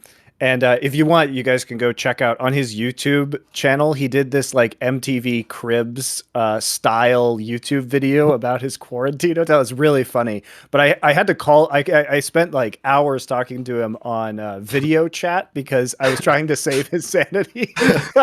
He was so bored. I mean, in all fairness, the hotel room itself is really nice. Like the hotel itself is very, very nice. Like you have good internet there. Yeah, the internet was actually very good. Yeah, I was able to play I was playing like 22 games of solo queue a day. Like, so insane, I mean, not bad training. training. It was not bad training. Still, I was like, full grind mode, and it wasn't. So you were living off only cup noodles, so you were a true Korean pro gamer. I was literally. Can't leave the room. They can't leave the room either. Yeah. You get the food at a certain time. You got the whole experience. You didn't take one of it. I was really getting the whole experience. Like I was improving my league skills by the day. Right, like I was feeling it. And yeah, it was still like a life experience for sure. But I would say so. So what got worse for me in Korea was actually after Bjergsen left. The only person I then would hang out with was Impact occasionally. Like he would come in because I was basically in a 2-bedroom hotel, so he would come play sometimes on Bjergsen's setup next to me and then just stay over. And we did that for a couple 2 or 3 nights. But other than that, like I was there for almost a full month, So I don't speak any Korean. Actually, I did also hang out with Ashley King a few days. I think we also did an interview. I don't know when that will come out, but I did get an interview with her, and that was really fun. And she showed me around Seoul. But other than that, I was pretty much alone. And I've never actually experienced being alone in a foreign country before, like not speaking the language or anything. I would actually just kind of go out and go to like a random restaurant and just try the food. And, sometimes it would be good. Like, fun. I'm sorry, let me rephrase. The food would always be good. But the actual experience sometimes would be really awkward because I don't know what they're trying to say to me. And then we just have these Google Translate conversations, and it's just so bad. Like I was just. To be fair, that's a lot better than when I moved there, where that didn't even exist. So oh my gosh! Yeah, I can't imagine. The fuck out and fun signs in this one. I would just point galbijim. I just give me any galbijim, I will eat it. No, that's part of the fun though. And I don't eat pork. I'm sorry because like if usually Doa was there too at the same time, and usually we take care of people like you once you're there, so that you can kind of learn some stuff and get a hang of it. But it was honestly like an insane life experience. It was stressful at times, but and obviously I was grinding the Korean solo queue at the same time, which is obviously at the time like still significantly better practice than NA solo queue, but also really. It was off-season Korean solo queue, which people don't know is just also significantly lower quality than actual like during season Korean solo queue, where like most of the pros are grinding and like trying to get for number one. People are actually trying. Like it's like I said, it's still better than NA solo queue because NA solo queue is like 30-minute queue time still, and like no one's trying at all, right? But in Korean solo queue, there's still people like trying and stuff, but there's just a lot more griefers around that time period for sure. Like there were just streaks of games where people are just like running down my lane, like like they lose lane bot like the first 2 minutes or something, they just open down my lane, like they just start running top, ruining my game like 5 games in a row. I got some of them recorded. Like it was just so comical. Like and I'm just like holy shit. Elo as well. Oh yeah, this is like Grandmaster. Yeah, it's not even like so it's like. It's a mental test. I told myself when I go back to NA solo queue, I think it's going to be really hard to tilt me as hard as I got tilted in Korean solo queue just because of like the people giving up. Like now when I play in NA solo queue, I actually type a lot less. I rage in general, just like even to myself, just a lot less, just because like I just know it could, it could be more tilting. It could be more tilting, like, and that's not saying Korean solo queue is bad because it was still better. That's the thing. It just had a lot lower lows, a lot lower lows. But believe me, when I got the actual challenger games, the like really high elo games, like they were mind blowing. They were mind blowing. Like it's just so worth it. Like it made all the bad games not matter as much. Like just because, like, I mean, everyone's laning is just better. The team fighting, the team play in general is just insane for a solo queue game. Like, you don't even see some of this team play in like, in scrims sometimes, like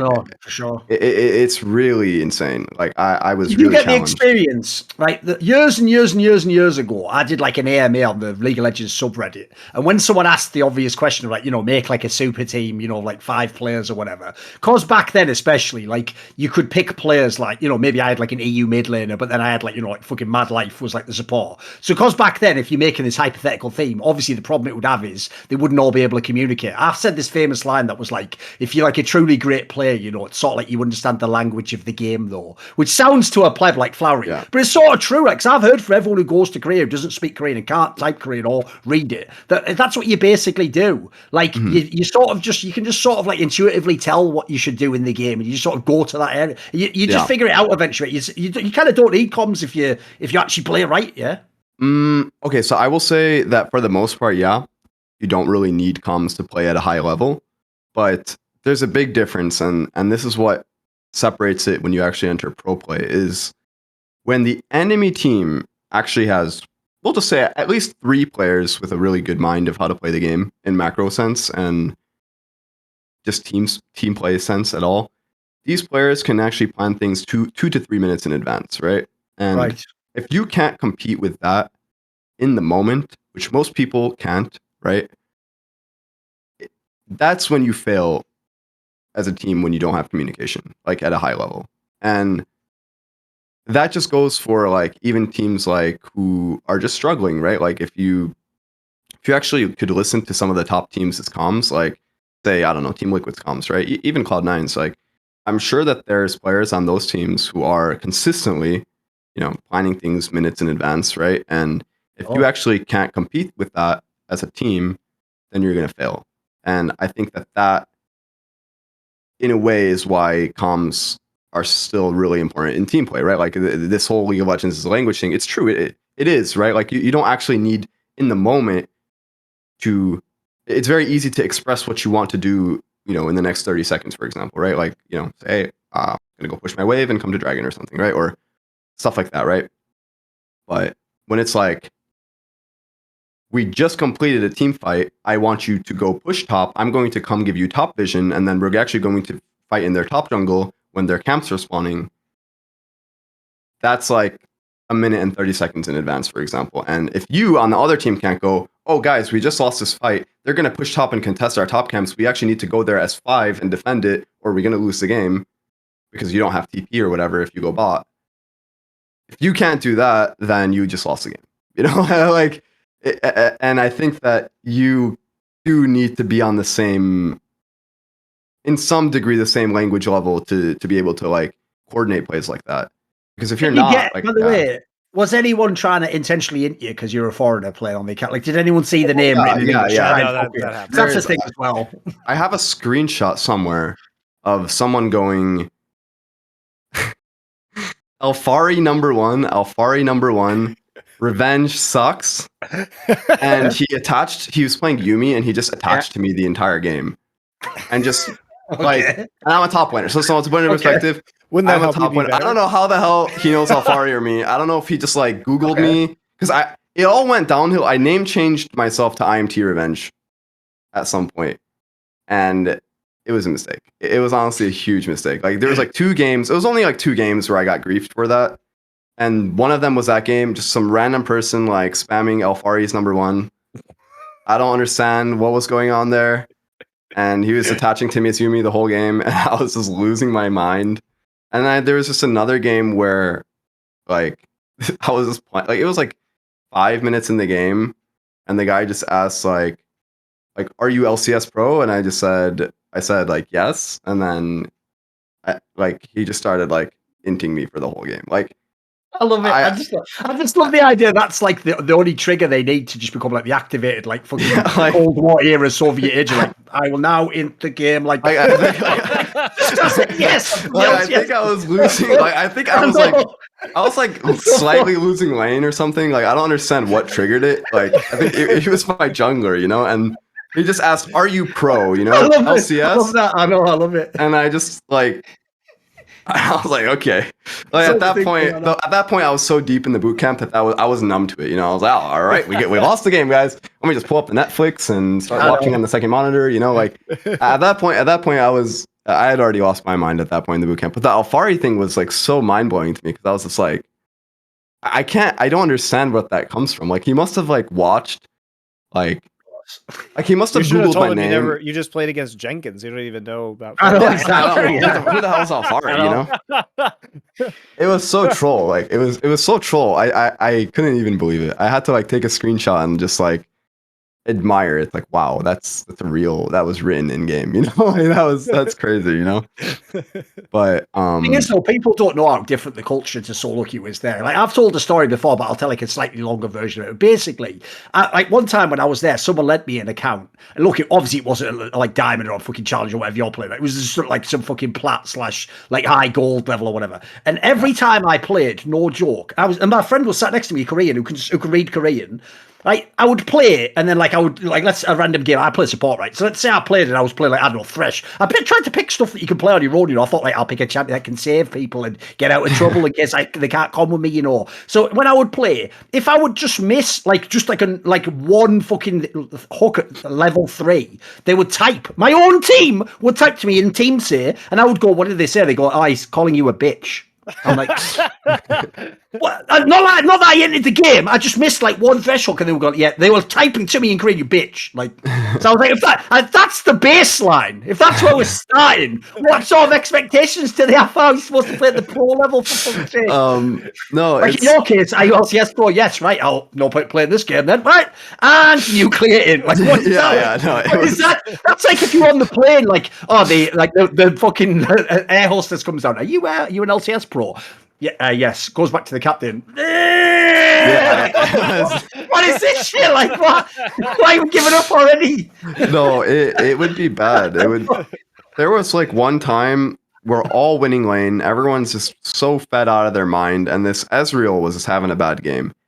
And I'm not kidding. For the rest of the game, he starts typing out Taylor Swift lyrics in chat and right-clicking down bot lane. We still won. We were, just to give you a perspective, we were so ahead. He ended the game like 1-15, and we still won. Like, it was distracting them, bizarre. To be fair. They were probably having to chase him, waste ults on him, everything. It was that bizarre. Like he's just typing out Taylor Swift lyrics, and I'm like, and this isn't like Grandmaster. It's not like, you know, we're not in like Diamond, you know, or like or Gold or something, you know, like, and yeah, that's just I don't know. I mean, again, I'll say it again. Just, you know, I don't want to feel like I'm just like shitting on Korean solo queue because it still is really insane practice, and it still was really insane. Of course, no, but the thing is, though, mate, you know, like the Westerners all think it's like Valhalla for fucking League. You know? But you can't. Yeah, you can have definitely negative experiences. Don't you know, you like you can't go there. Like if you went there for like a, you know, like say whatever, you had like a really small boot camp, short boot camp there, and you just had like a really unlucky week.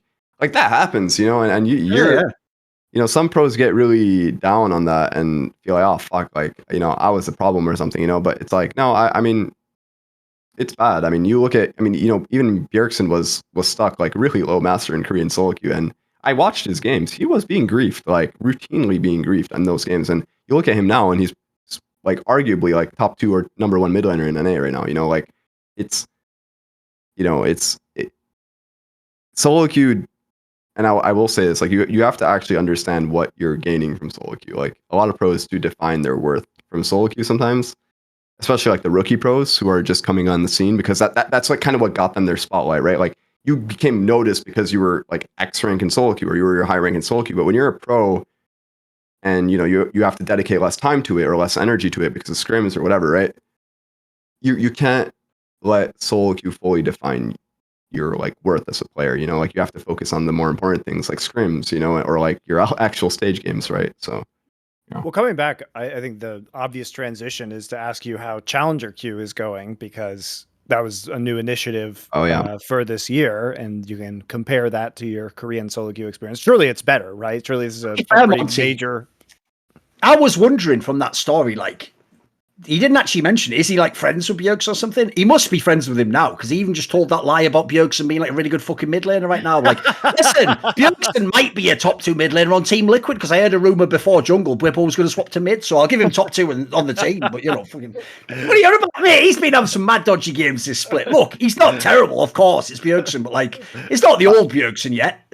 I mean, he's not like, well, for one, I will say I don't think any mid laner in the league is dominating anyone right now. That's fair enough. Yeah, so I think that's the like, yeah, there's no, I can't say there's a mid laner right now. Like in top lane, you can argue like Summit is, right? Or like, of course. Or even Bwipo is like really standing out or whatever, right? But in mid lane, I can't say there's like a hardcore standout right now, right? Like, and I think that's partially attributed to mid meta.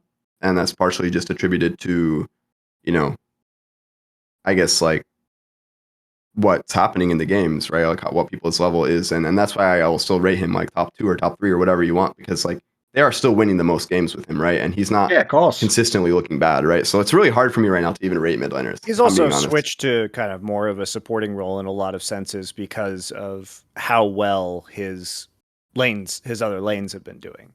Right. So mid laners a lot of times fit the role their team needs them to. And with this meta, you can play the facilitating role right now with a good bot lane, for example.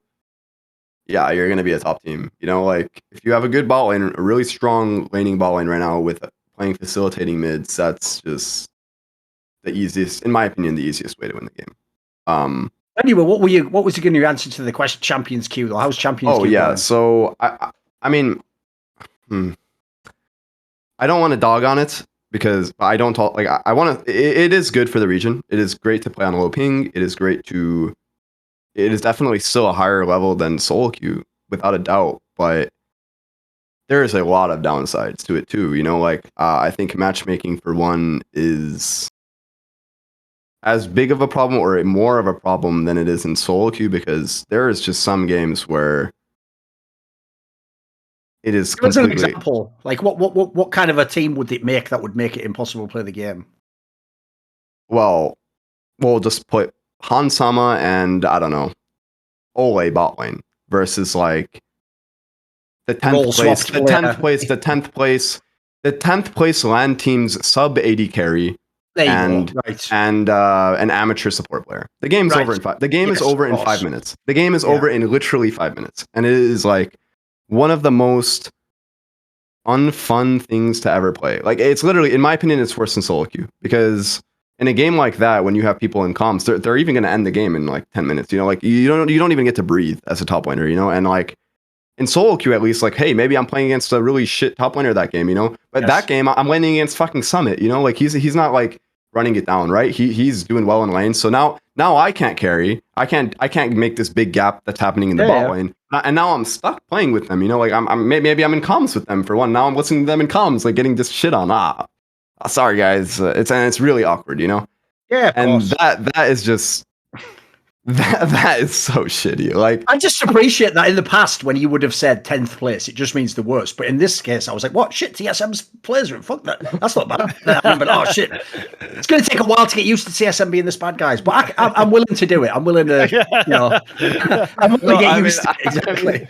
No, but like really, these matchmakings happen. I'm not even kidding. Like, wait, how is that generated then? Do you have an idea as to what the problem that's going on here is? In Champs Queue. Yeah, no. What's the flaw behind how it decides the teams? Do you think? What's the problem here? Like, is it doing the classic thing of like, if you get a terrible bot lane matchup like that, does it mean also like, you know, you had your team had just the best jungle or something that wouldn't actually match up, but maybe in terms of points it does. There's no MMR. Shit. There's no MMR in Champs Queue. Okay. Is it just random as to what teams you get? Holy shit, that sounds even worse.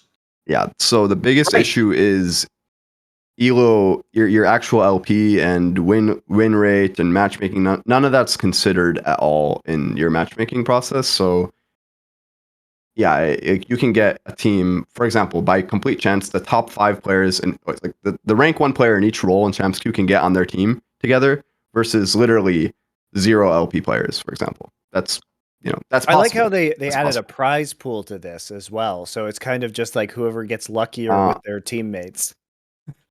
Yeah, I mean, it's actually who's kind of grinding the most, and I think that's still okay. Like, so there's 2 ways to look at it, right? If you're actually looking at it in terms of fairness and stuff, it's not fair. For pros trying to reach, for a pro trying to do it, it's not. I would say it's not the most fair, but like, it's actually just supposed to incentivize people to queue up a lot.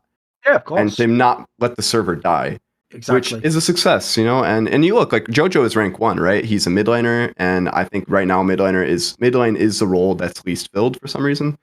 And he's getting the most games in, and he's winning most of his games, and props to him, right? He's rank 1, and I think that it's not impossible for pros to climb or anything. Like, you could still climb it, but it's just a grind, like if you want, and it's just like solo queue, it's got its pros, it's got its cons, right? Like, if you want to reach the high ranks, you have to grind a lot because there's plenty of games that are going to be unwinnable, like beyond unwinnable with the matchmaking.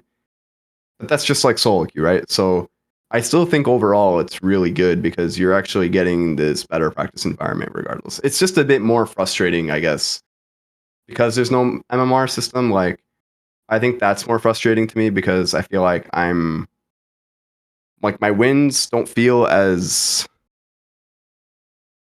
Sometimes my wins don't feel as meaningful, or I don't feel as, how do I say, like, satisfied grinding it for that reason. Because I'm going to get +10, I'm going to get -5, like, that's it. And my teammates are going to be my teammates, like, whoever. Like, I'm going to get, the player who's literally 1 wins and 25 losses in the Champs Queue on my team, potentially. Which is real. These players exist in Champs Queue. The only thing I'm confused by is that, like, it sounds like that part of the problem is the floor of who gets let in is too low. I think it's a delicate balance because you have to have enough of a population to play the games. Exactly. Right? Exactly. How many people total can access it at the moment? What's the number? I'm not entirely sure the exact I have a number. rough idea. Is it like 100?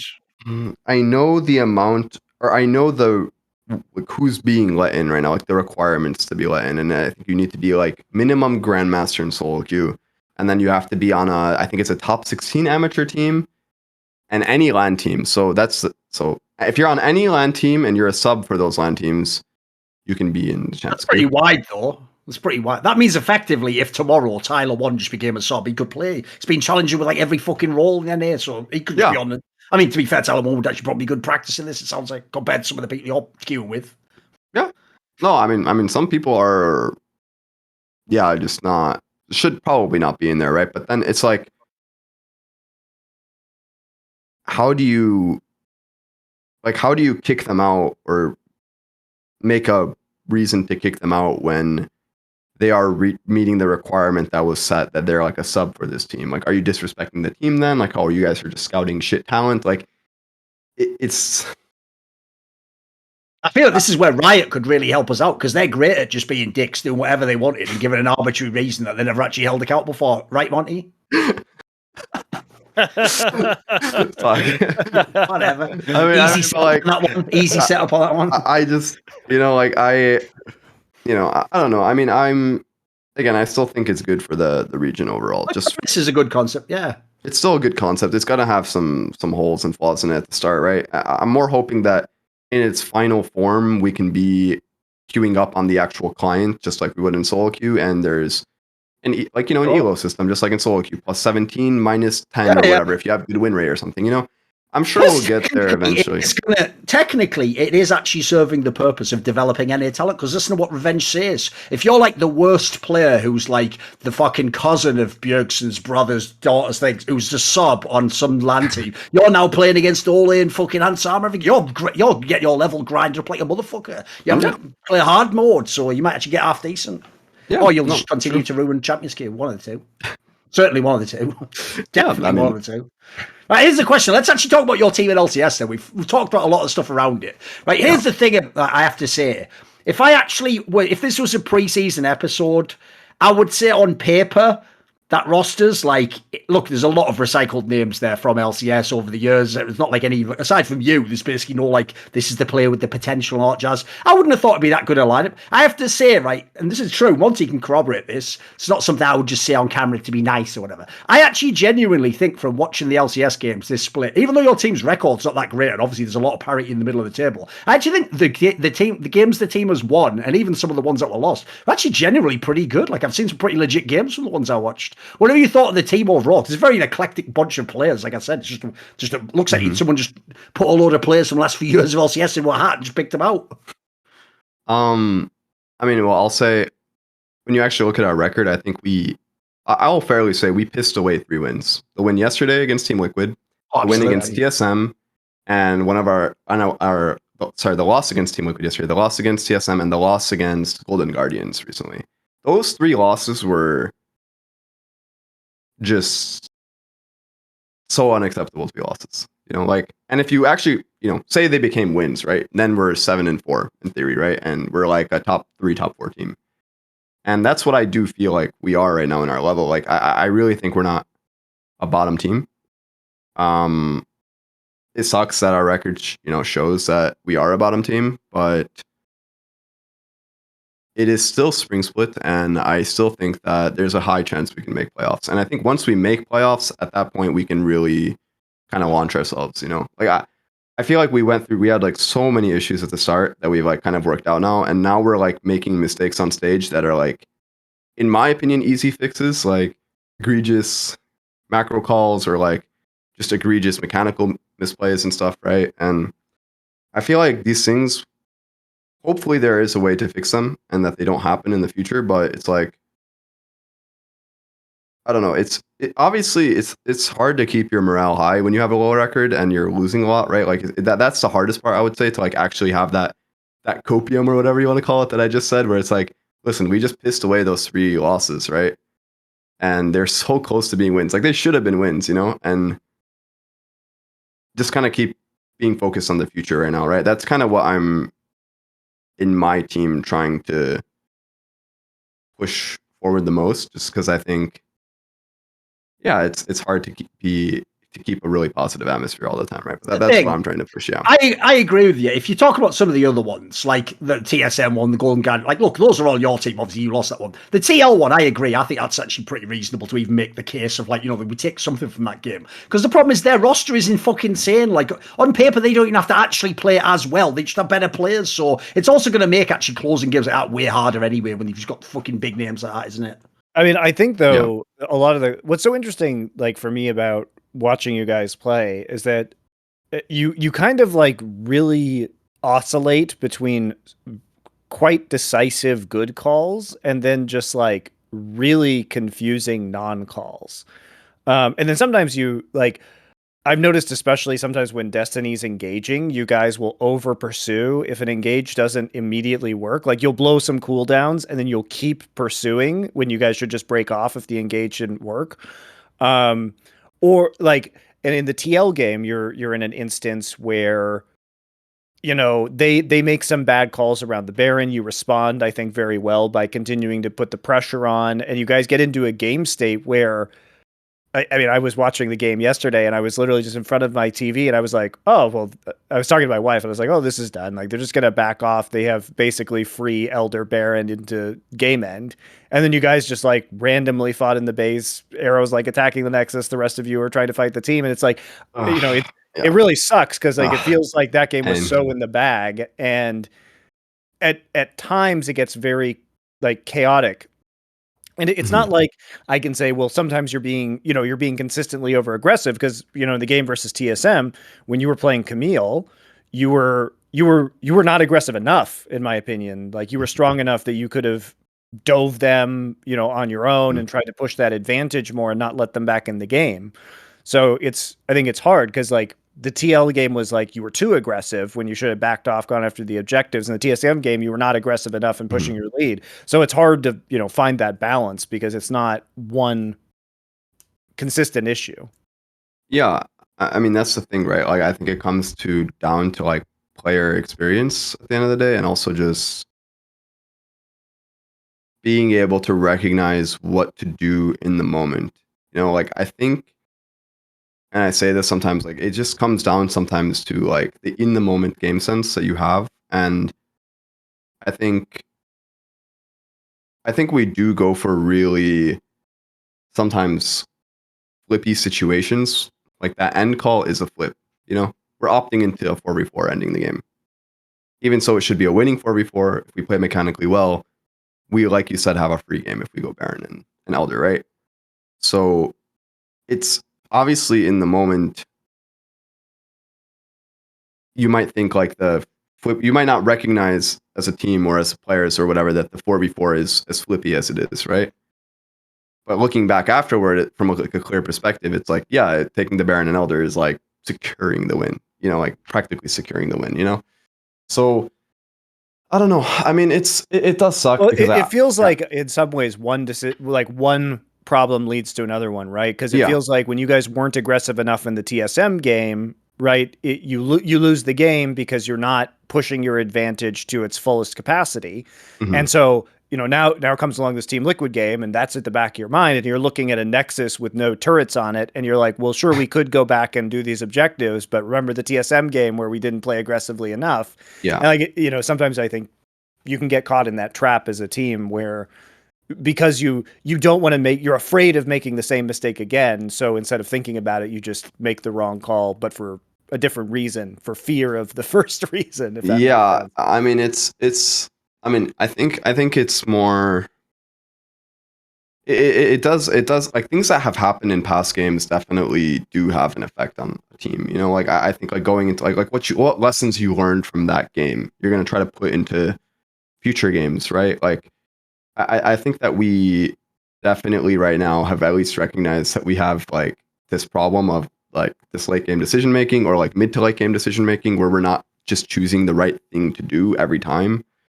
And we're going to have to like work on the consistency for it, right? Like it's hard to say how we'll do that. I think that that's going to be something that we will have to figure out.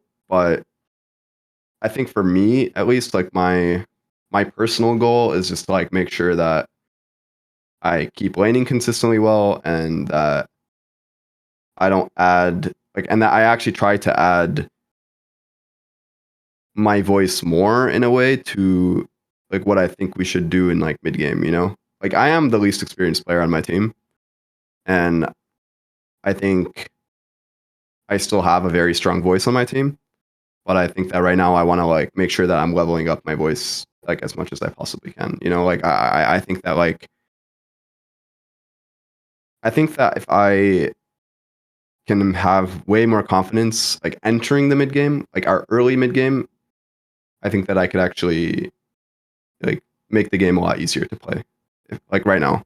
And I think I'm getting better. Like for my personal improvement right now, I think like for me, like once I have to stop focusing on like my laning as much, for example, I can actually like kind of think more and more like outside of just lane phase and outside of just like early game planning. Like I can actually build up on that for myself. And I think like I've definitely been reaching that point right now. Just because I think well laning right now for top lane to me seems not that hard. I think the meta is not that hard to lane for top lane. I think for if you see most of my games, my laning has been very winning or consistent. So it's gotten now to the point where I have to take on more of a role, I think. And that's how I feel, at least. And I'm confident that I'll be able to, that, like, just, you know, I like to just speak for my own personal goals. Like, that's my personal goal, and that's what I want to, like, kind of bring on this, like, last stretch for playoffs. So, I mean, you have been kind of the pillar of your team, and your team definitely has played pretty significantly around you. You're one of the teams that hasn't opted into like the enchanter low economy top lane. In terms of the resources that you take from the team, you're right up at the top of the league when it comes to gold damage. I think you're actually the lowest death top laner, if I'm by death percentage, or your second lowest to someday.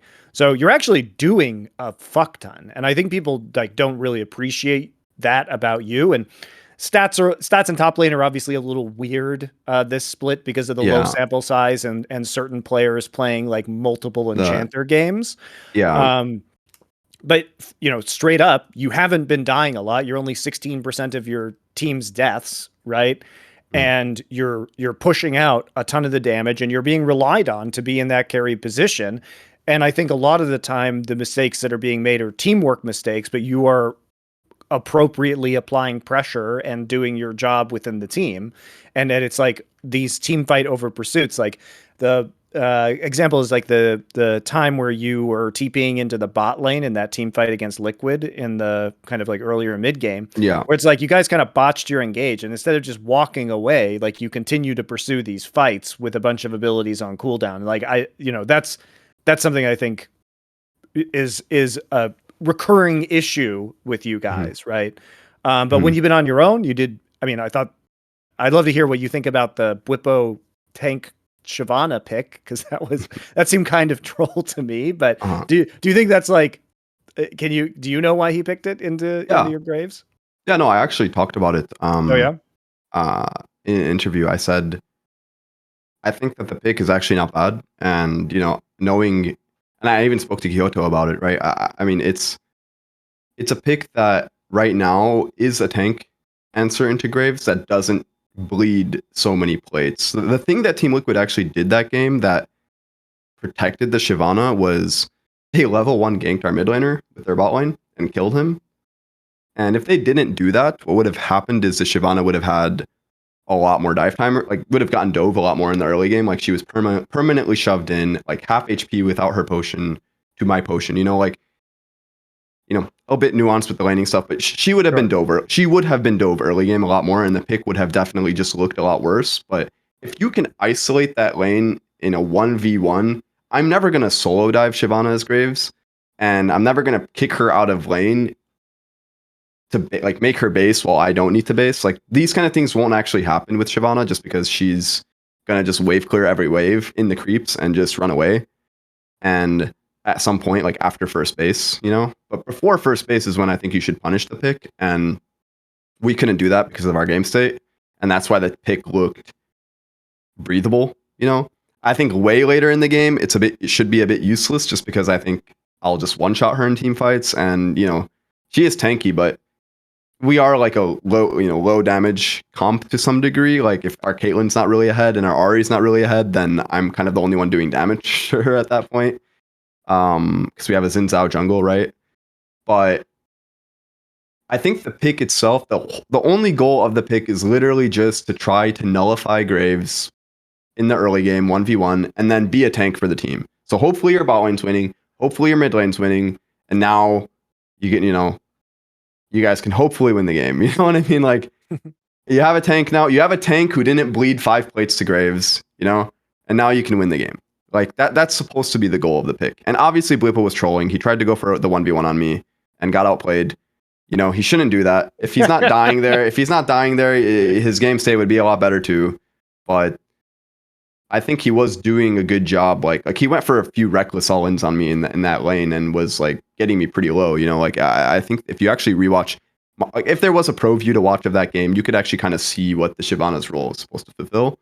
And people are kind of like, oh God, Bwipo troll picked this. But no, they were definitely like practicing this pick. I expected them to actually like pick something like Shyvana or something that, like I was expecting something weird like, like Shyvana or, I don't know, like Mundo or something, like some creative tank in a way. And because to put a more perspective on that, people have been playing Shyvana top in Champions Queue. Like I've seen people like Impact playing it, Jenkins playing it, like these random top laners, LCS top laners in the league pulling it out. So I'm like, it's not a completely random pick, I don't know where it came from, but it's definitely not completely random. So, yeah. You can't talk shit on Jenkins. He's not even in the worst team, is he? Fucking TSM's below Jenkins. There you go. The Jenkins doctrine. That's how I'm judging teams now. If you're below Jenkins, you suck. There you go. There you go. What do you want? He's only second last or whatever. I still tag it over the fact TSM's last in the league, mate. They'll never settle with me. They'll never settle. It's not right. It's really not right. It isn't, is but, it? well, now it's right. Now it's right. But it definitely isn't normally right. Is Bwipo actually playing like when you play him in solo queue and scrim? Does he actually play like a maniac all the time, like you'd expect? Yeah, he's one of the most aggressive top laners. I think. I definitely think him and Summit are the best laners right now. For sure. I don't always think what he does is smart in lane. But I respect how aggressive he is. You know, I think it's definitely creative. I think he has the most creative champion pool. I think Summit is the better laner though overall. Like 1v1, the best laner. I think Bwipo is the smarter player though, for sure. I think Bwipo knows how to play with his team better, for sure, than Summit. But Summit is just really good mechanically in the lane, yeah. So I'm actually versing him next week, and I'm really excited because the last time I versed him, I was playing, I believe, Jace versus Malphite, which, you know, I had like a decent CS lead, and then I got frozen on, and our team play was really bad, and I was zoned from like 3 waves, and yeah, that was just, you know, that was my last experience laning against Summit. It wasn't the most skillful thing, wasn't the most fun thing, but I'm hoping to play like a really spicy top matchup against him next week, and, you know, kind of like show up against him, because I hate this narrative that people pushed out that's like, man, Summit, I mean, he is shitting on every NA top laner. You know, he shit on Licorice, Soul killed Licorice, Soul killed Fake God in Gnar versus Jace, which was just, like, I don't know how the fuck that happened. And who else? Kumo. Oh my god, I don't even want to talk about what he did to Kumo in Jace versus Graves. That was one for the history books. And then I guess there's me as the last NA top laner that. Oh, Jenkins. Wait, what did he do to Jenkins? Did he verse him yet? Oh my god, Jenkins, the Gnar versus Camille. He was up like 70 CS at like 11 minutes or something in Gnar versus Camille as a Gnar. I don't even know how that happened. I don't even know how that happened. I'll give him props as well, because obviously it's rare that the Korean players who are like the real Koreans, not just like a Korean American who's like a second generation. It's rare that they have good like Twitter game. But I did see when he did a tweet where he just goes real God versus fake God, which is like that fire if you're from the West, but like for a Korean, that's pretty good actually. Like fair play. No, he's fair play. I don't know if he has like a ghostwriter or something. I really don't know. Like maybe, you know, he's got like a C9 ghostwriter. Like I really don't know. But he's got some good Twitter game. That wasn't bad.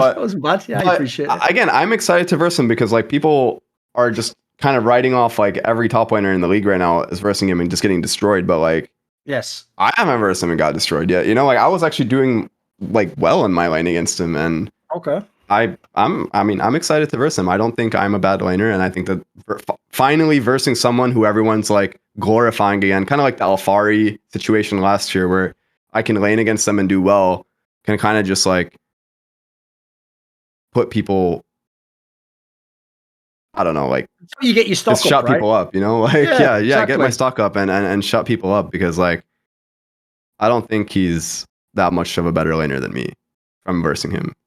And I want to prove that, you know. Here's the thing.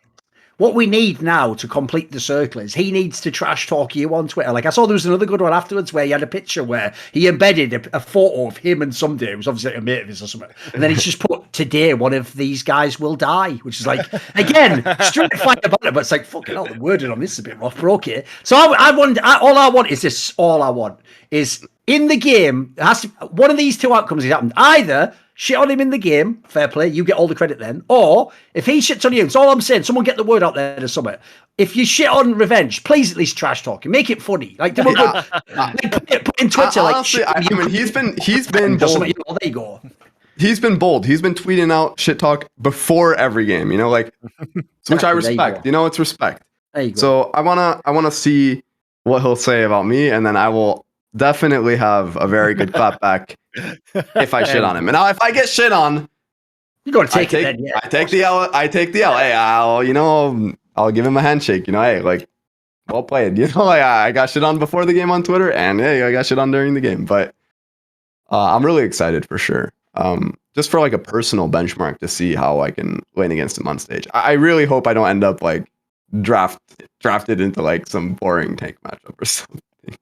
But yeah, I want something spicy against him, and just hopefully have like a really good game.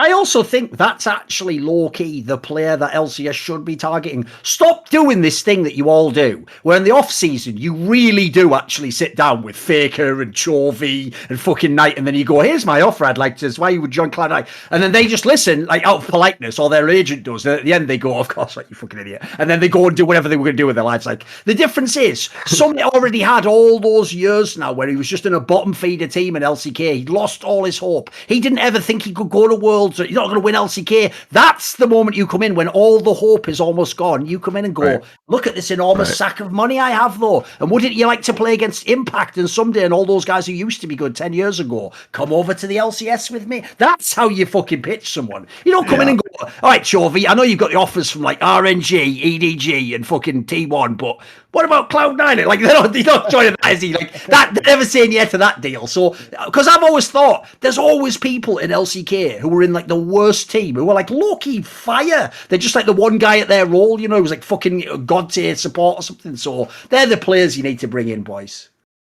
Right, apparently Revenge has to go soon. So here's what I would say, Revenge. Let's get a few more questions in that we want to ask now then, Monty, and then we can go to the viewer questions afterwards. So is there anything you want to hit him with before we let him go? Yeah, I'm actually curious about how the coaching change has gone, just because the thing about Immortals as an org is that they were kind of like all in on their coaches, like Gyoto and Packing on the like Overwatch / Valorant side. And then Gyoto also brought over Xerxes and Destiny, who he had coached before. And so like these are players that the thing where they pretend that they let Dardoch coach just to pretend he's not toxic. Yeah, it's a really complicated political situation. I know. So yeah, I'm just curious how the coaching change has gone, especially because this was like the Gyoto built team with Gyoto players, and then now he's gone. So what have the changes been?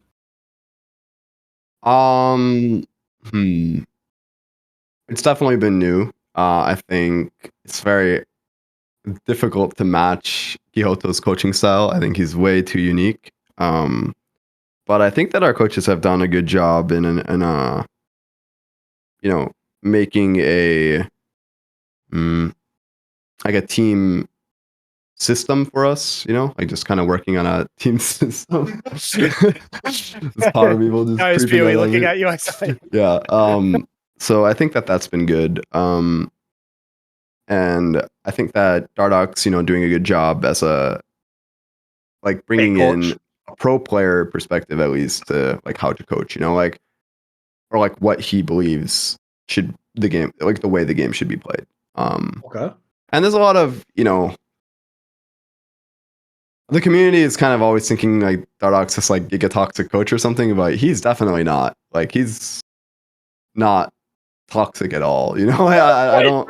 Like the problem they haven't thought is this: the game is what makes him toxic. You idiots. That's what when he's not actually playing the game, he's not going to be irritated in the same way. And also, like he obviously did have a good mind for jungle, so I've no doubt he's able to help like Cersei and stuff and have interesting stuff. Yeah, of course. Yeah. So, and that was the same thing last year when we had him. So yeah, I definitely, like I said, it's much different than Gyoto's style. Like Gyoto was like, in a way, like this like drill sergeant to me, as a rookie player. Like he really gave me a hard time as a player to get better faster. And I think now I obviously have to have a different role on this team and the style of coaching is different. So I'm much more of a leader this time in the team, and the way I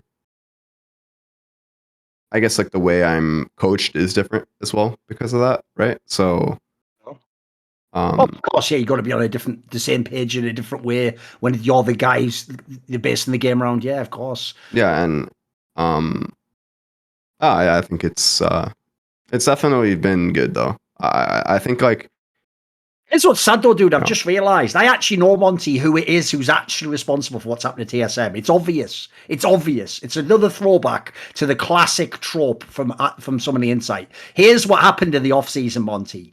Power of Evil went, and even though anyone who watched this show would be warned against using all magical Simian-related artifacts and relics, but no, he had to go and get the cursed monkey paw as usual. No one from LS can learn their lesson. LCS rather, maybe LS. fucking used against all used at this point in time. So anyway, he went there and all he wished was for one thing, Monty, but it was such a pure wish. It really was a good wish. All he said was this: at least let me be in a better team than TSM. That's what you did, Power of Evil. Let's hear it. Clues in the name. Clues in the name, Power of Evil. There you go. There you go. I'm gonna let him know. I'm gonna let him know about that. That's right. Let him know what he thinks about that one. I'm sure he'll love it. If he wants free engagement, all he does now is just tweet out, at least I'm in a better team than TSS or something. That's a 10k like tweet right there. So there's a freebie for him. There you go. That's a freebie. I'll make sure to put he puts in his drafts. At least. Yeah, let's do it. Last question before you go. I'm just curious about the Arrow WildTurtle like swapping because it was announced that they would be trading, but Arrow's played all of the games since he started. And so what is the difference between playing with them and the logic behind when you're going to be using each of these players? So I think Arrow is someone who brings a lot more, I guess, direction for how to play the game around bot lane right now. And I think that's really important for us. I don't think Turtle was playing like very poorly in our games. You know, I think like the last game he was subbed out, he was like 10-0 Kalen or something, but our team level right now is really low. Or what felt really low when it came to like our direction around playing the game in the early game, especially around bot lane. And I think Arrow, at least right now, is bringing that. He's bringing more direction in that way, and I think that, and I do believe that Turtle right now is, you know, he's playing in academy and he's still being, you know, he's still working on bringing that as well. And I don't think that, like, I think every week for us is still being monitored a lot for who will play, from what I understand, and I think like that basically was like the biggest or the logic behind the decision the most. It's just Are they still splitting scrims, or how's the practice look? I think it depends. Yeah, like some games they are. I think it just depends on the schedule as well, because like the academy schedule and LCS schedule and whatnot. Mm. So, but yeah, right now that's just how the situation's being monitored. I don't know if I will say too much more about it, but that's fine. That is like the main. I need you to leave Arrow in for your 100 Thieves game so that I can personally see the Arrow versus someday 2014 KT Arrows Championship Civil War game. I need that. So no, that I mean, I'll keep a note on it. I'll let the coaches know too for the lore, you know, for the lore. I need it for the lore. We need the lore buff versus 100 Thieves. Yeah. Anyway, so yeah, do you have any final words you want to say? That's pretty much it, right? I just want to say thanks to everyone who's been, you know, at least cheering me on, cheering us on. I'm gonna keep trying to keep being consistent in my play, and I hope that we like make this final push as a team for playoffs. I think for me, I know I have so much more to show, so playoffs will be perfect to show that. And I think, yeah, I really think we can do it. So just keep cheering us on. I think you guys are very close. And obviously, watch out for the Cloud9 game. Either he claps Summit or Summit claps him on Twitter. One of the two. Well, something's going to happen. Someone will die top lane that game. Someone will die top lane that game. I will just say that right now, you know? There you go. Okay. Right. Obviously, we'll be back after the break with viewer questions. All right.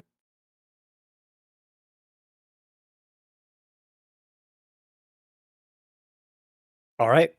We're back with some viewer questions. If you are a Grog Coin holder, you can go to the Insight on Esports Discord and then go to the Grog Coin channel and join Grog Coin 25, and you'll be able to ask questions. There's a pinned message. Why aren't you discussing games in our Discord? That's where a lot of people do it. Let's go. What are the most obvious ways Riot is missing out to drive up LPL English viewership? So, well, there's a lot of problems here. First off, I don't think LPL actually cares about English viewership, so that's a big issue. The thing about Korean League of Legends is that historically, Korean, like basically prior to League of Legends, Korean companies had made a major push through StarCraft 2 into cultivating an English audience, and they saw that it could be very profitable because they were selling subscriptions to like GOM TV and everything else, and it was very profitable. And OGN was also very profitable for the English stream when you had to get a sub to have the HD back in the day. So they were making like $1 million a year off of the English stream, off of subs alone, which in 2013 was obviously like a crazy amount of money and a crazy amount of subs at the time.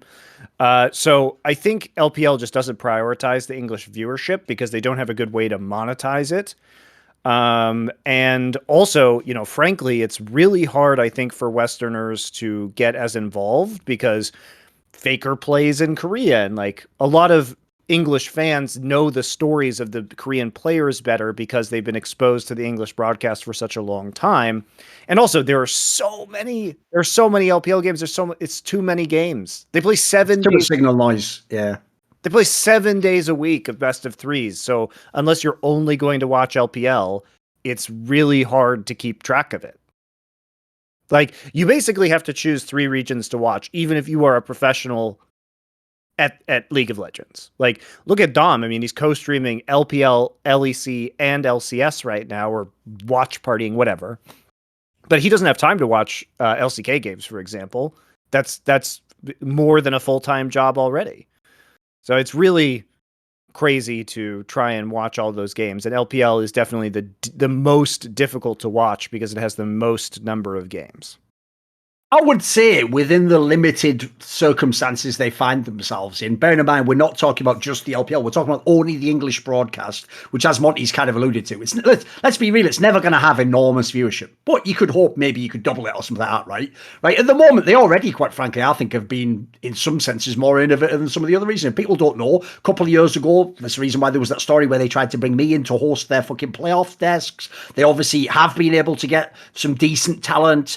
Getting Dom to even be a core streamer, I thought was a big deal last split. It brings his audience over, brings attention to that, especially because that way you finally had people watching LPL before Worlds, which had like half decent sense. I do agree though. I think part of the problem for me is it's not a league you can watch every game. There's too many bad games because of how many teams there are, and also the fact that because there's so many teams and they play so many games, even the best teams in the LPL just int away a minimum 1 best of 3 every split, every single split for real. Like, you can go, it's already happened this split. Like, fucking just go and watch like LNG and EDG and play games. Like, mate, these teams will just fucking just give a game for nothing. So it does mean that it's not like it's not as marquee as LCK for me. That is what I would do though. Is I would say this. I would just say, in the short term, if I wanted to increase viewership, I would only go for the marquee game, Monty. I would make the whole thing like days in advance. I've got content around it. Wow, look, it's, you know, EDG versus pick whichever team you want. Top esports coming up in this next match. I'd set up the storylines. I'd have the shoulder content. I'd have all the things on Twitter at this time. I wouldn't make it like tune in for the whole day. I'd make like tune in at this exact time, whatever, you know, 11 a.m. CET. Tune in for this game, which is the mark. I'd just try and start that way. Because in my opinion, the way you get into anything is you've got to have a hook, and the hook nearly always is either like really great game, cool player. Like that's how you initially get into something, you know. Well, it's also, I think, and to be fair, the LPL has done a better job of like translating, you know, interview videos and providing subtitles, and so the shoulder content is like way better now than it used to be. But also, it's just not viewed as a premier product by even the talent that are on it. Like, it might be the best league in the world. You know, I think it's pretty undeniable that LPL has had the highest average level over the last few years. But when there's nobody there who is like the, you know, the long time running LPL, you know, master of lore, like lore master, because what happens is all of these people just fucking leave LPL. Like, it's look at like Frostcurrent left LPL. Then look at what's happening to Dagda right now. Dagda's on all these LEC broadcasts. It's pretty clear that any of the Europeans who cast LPL are going to eventually be funneled into LEC when there's an opening. And people don't want to necessarily do LPL, not because of the quality of the league, but also, guys, they don't want to live in China. Like, I'm just going to be real with you. Like, I talk to these people. I'm not saying anybody specifically. I'm just saying it's a lot harder to live in China than Korea if you're a Westerner.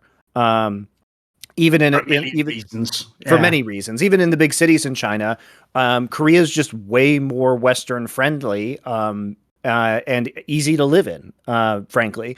And so that's why you can get people who, like LCK, who will stay there for 5-6 years at a time.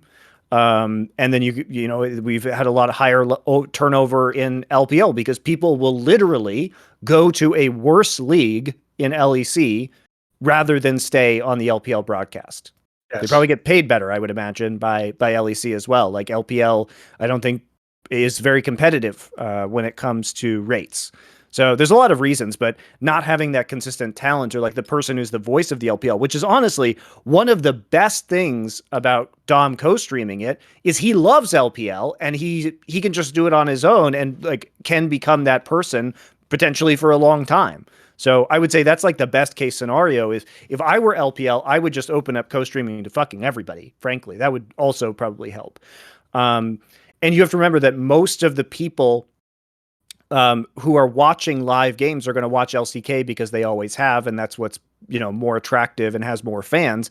And considering those games are on basically at the same time, which is not a good time zone for North America, it's like midnight to 5 a.m. where I am on the West Coast, and it's like 3 a.m. to 8 a.m. on the East Coast of America, that a lot of the fans are European. And so, you know, a lot of those people just watch LCK in the morning instead. That's just their habit. So it's tough, I think.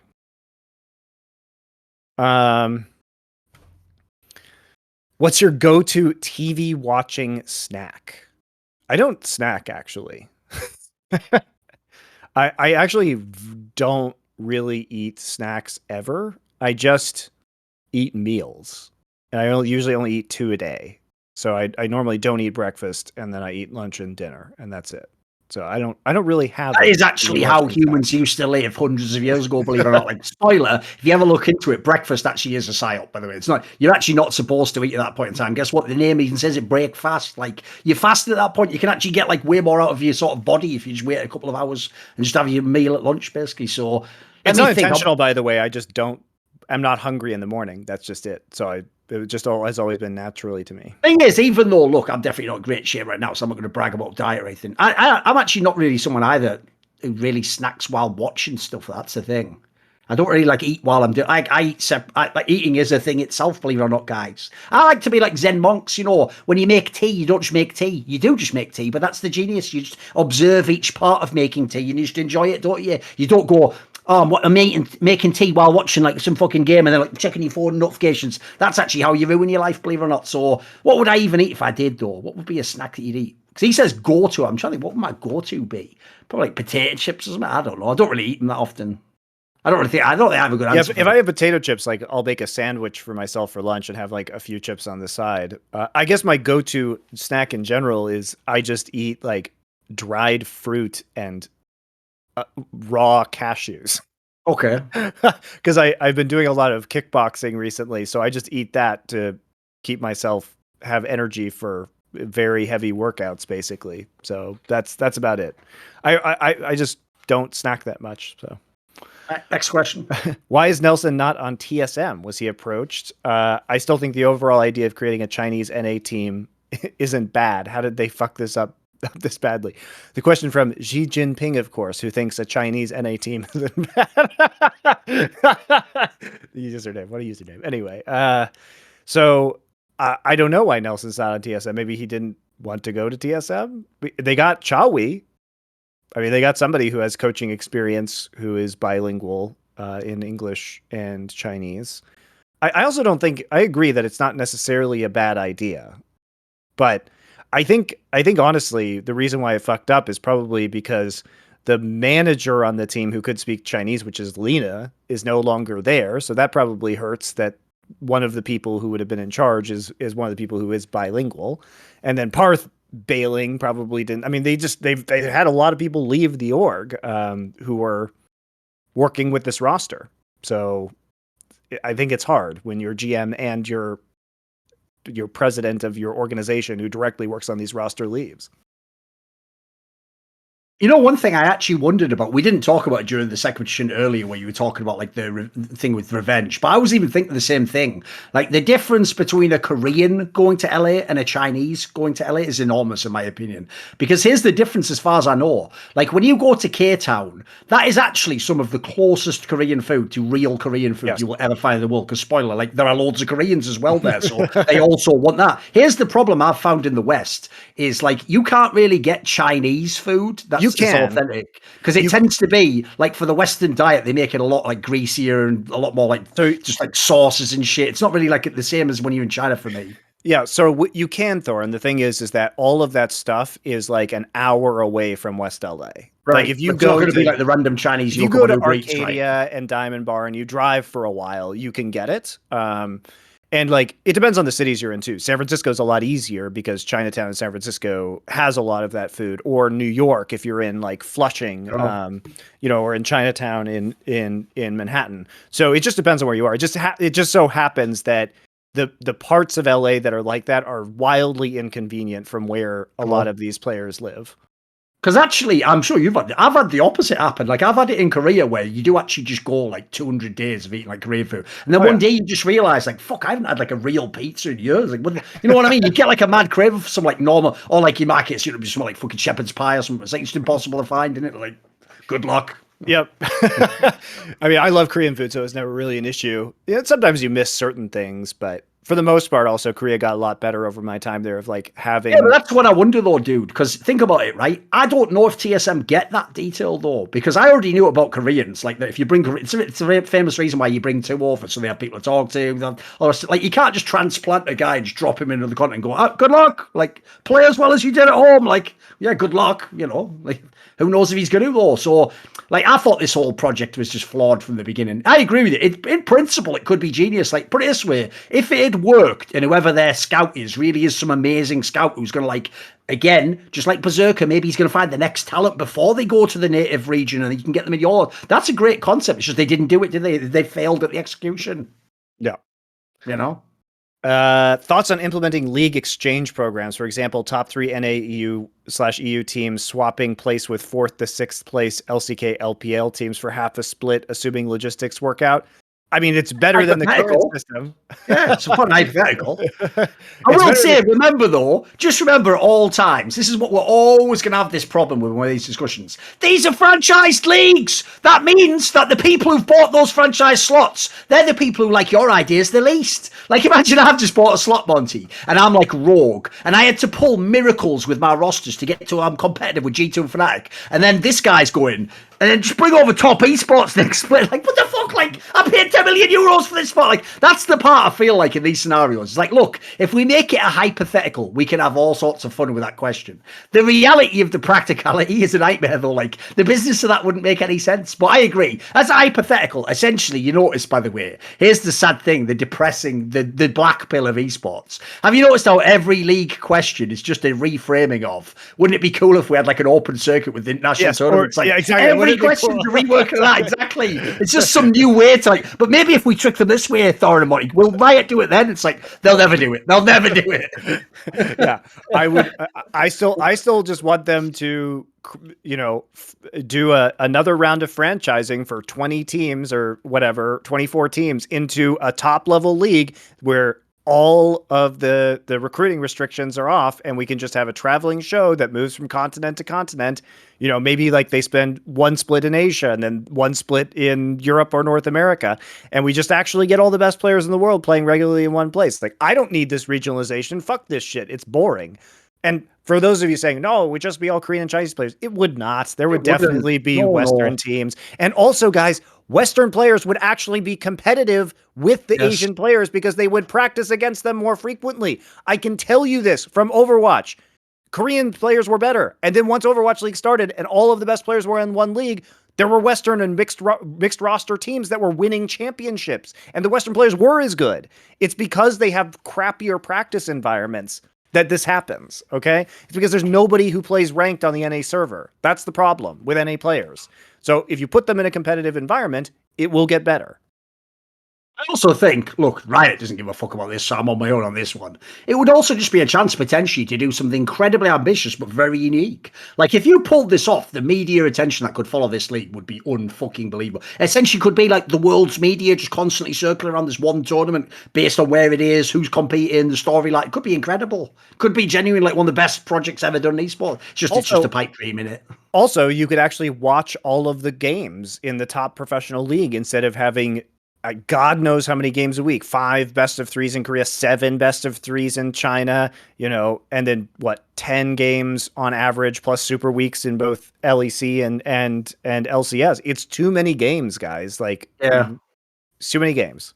I will say that's an area I've always thought in League did actually, in the content world, make it harder, Monty. If I'm in CSGO, spoiler, any person I invite on my talk show, we're all watching the top 10, 15 teams play. Of course, we all watch them every tournament. So it streamlines the conversation, whereas in this case, you have to know what do people even watch. Sometimes nothing, sometimes just LCS in it, just a bunch of fucking bobbins.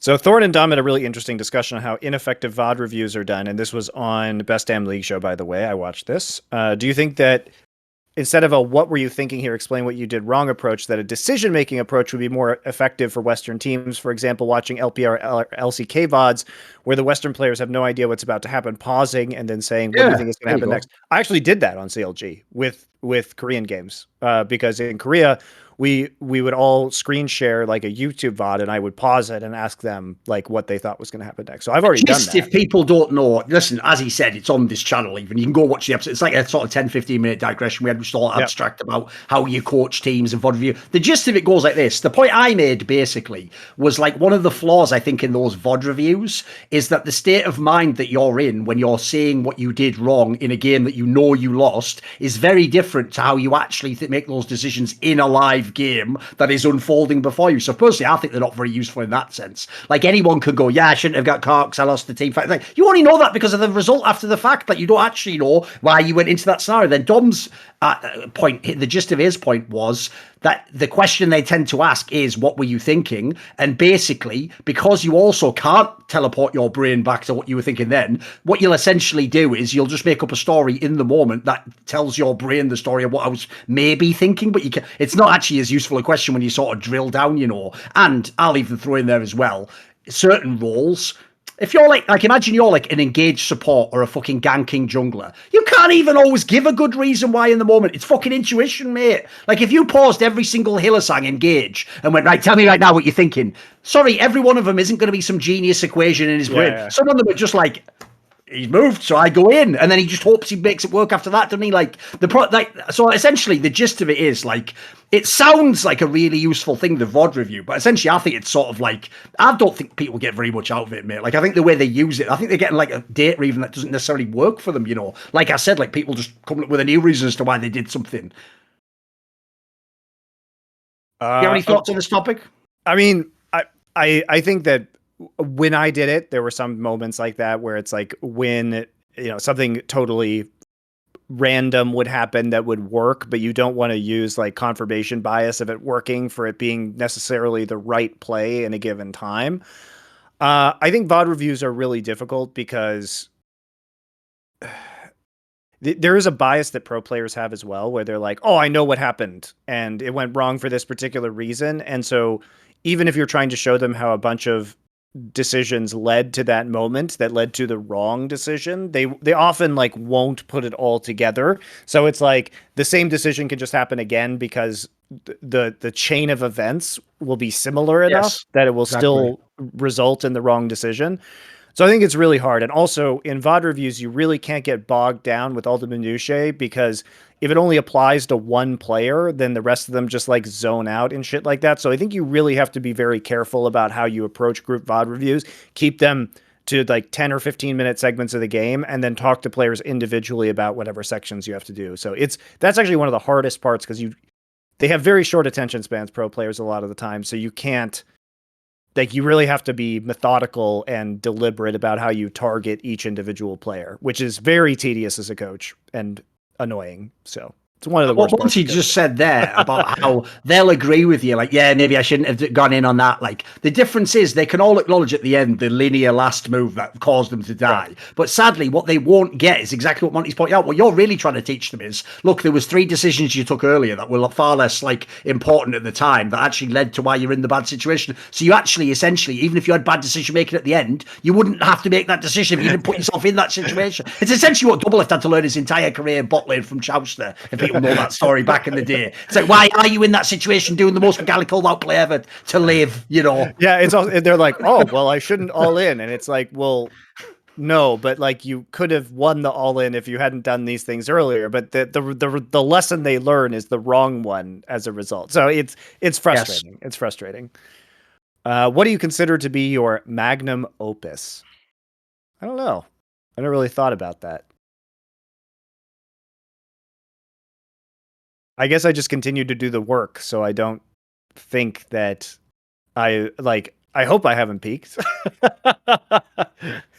Yeah, the problem with that for me is like you're also picking a field which, yes, in isolation, you know, we're doing our best to be the best analysts and content creators. The problem is at the end of the day, we are just making stuff like talk shows and interviews and stuff like. I don't really like that. Sounds a bit grandiose. That's the sort of shit you ask like an auteur fucking movie director who makes like 10 movies in his career and they're all like 17 million below budget. Yeah, that guy can really try and build like some like Ozymandias poem level shit of like, behold, my one. Like, we're not doing that. We're just making fucking talk shows. Listen, I know people think we're arrogant, Monty, but believe it or not, we don't actually close this down and go, this shall be my magnum opus.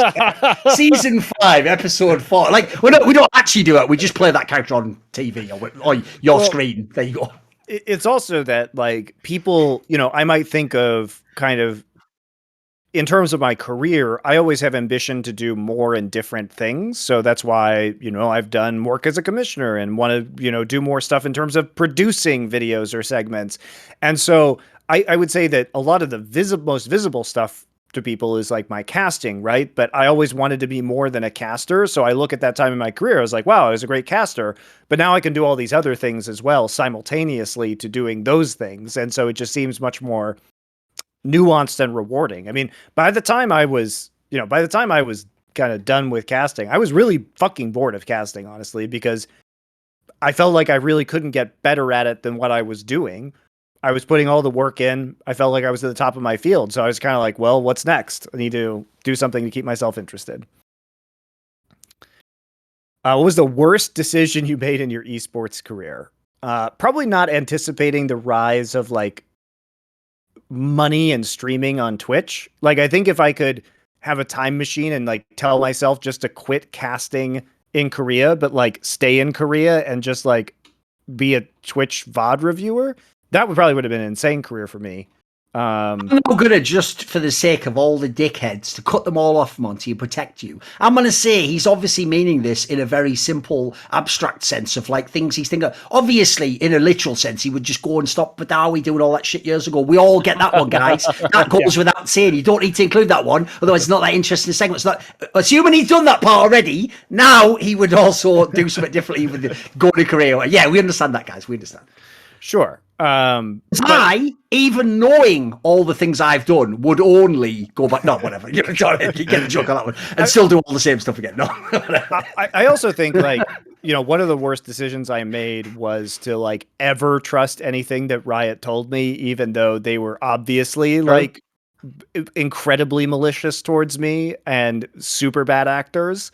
So yeah, I think I trusted, like, I think that the worst decision was I should have just quit casting LCK and then just done VOD reviews, which would have set me up extremely well for the future that ended up happening. The problem is, even though there were people, like, you know, I could get 10, 15,000 people watching VOD reviews. And like when Papa and Do and I didn't go to MSI, we certainly had huge viewership for like our, you know, watch parties and stuff that we did later.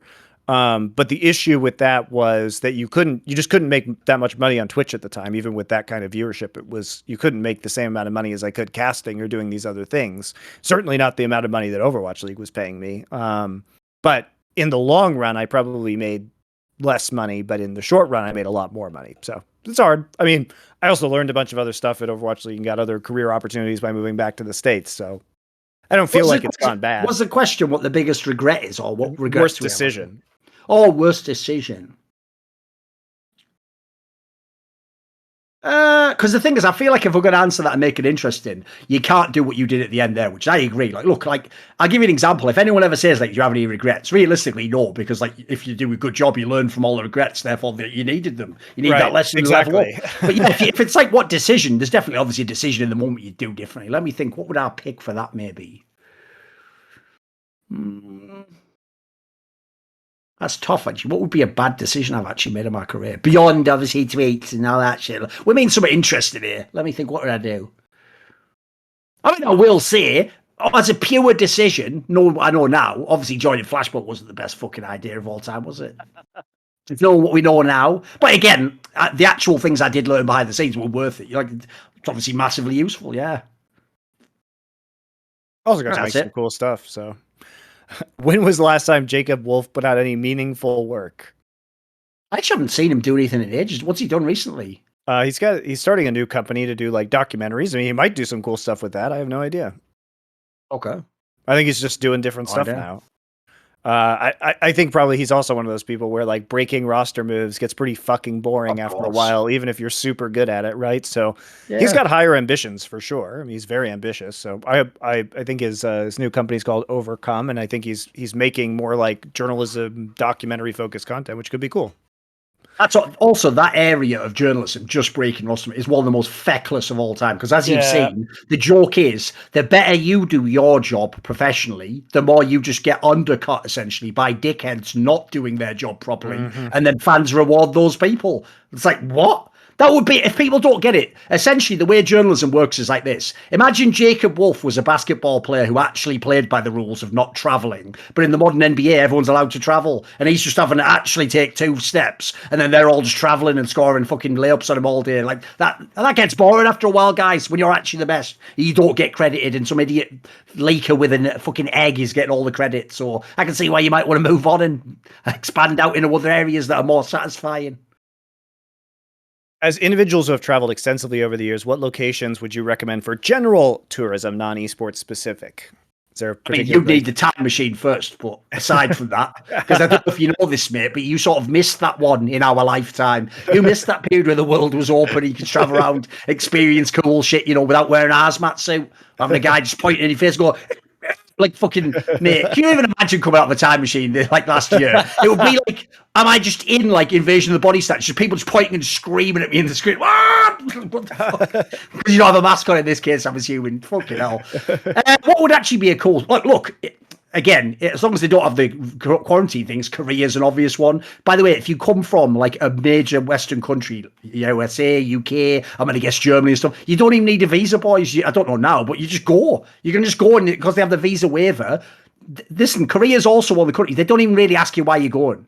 You just go and show the paperwork and they just let you in. So Korea's mega easy to go to. You could essentially, as long as there's no quarantine period, go tomorrow. There's a cool one. And also, Seoul, you don't need anything except English. You'll get around. You won't be allowed like food to your whatever, but you'll get around. You'll figure it out. Don't worry. So I said Seoul's definitely one. There's one to consider.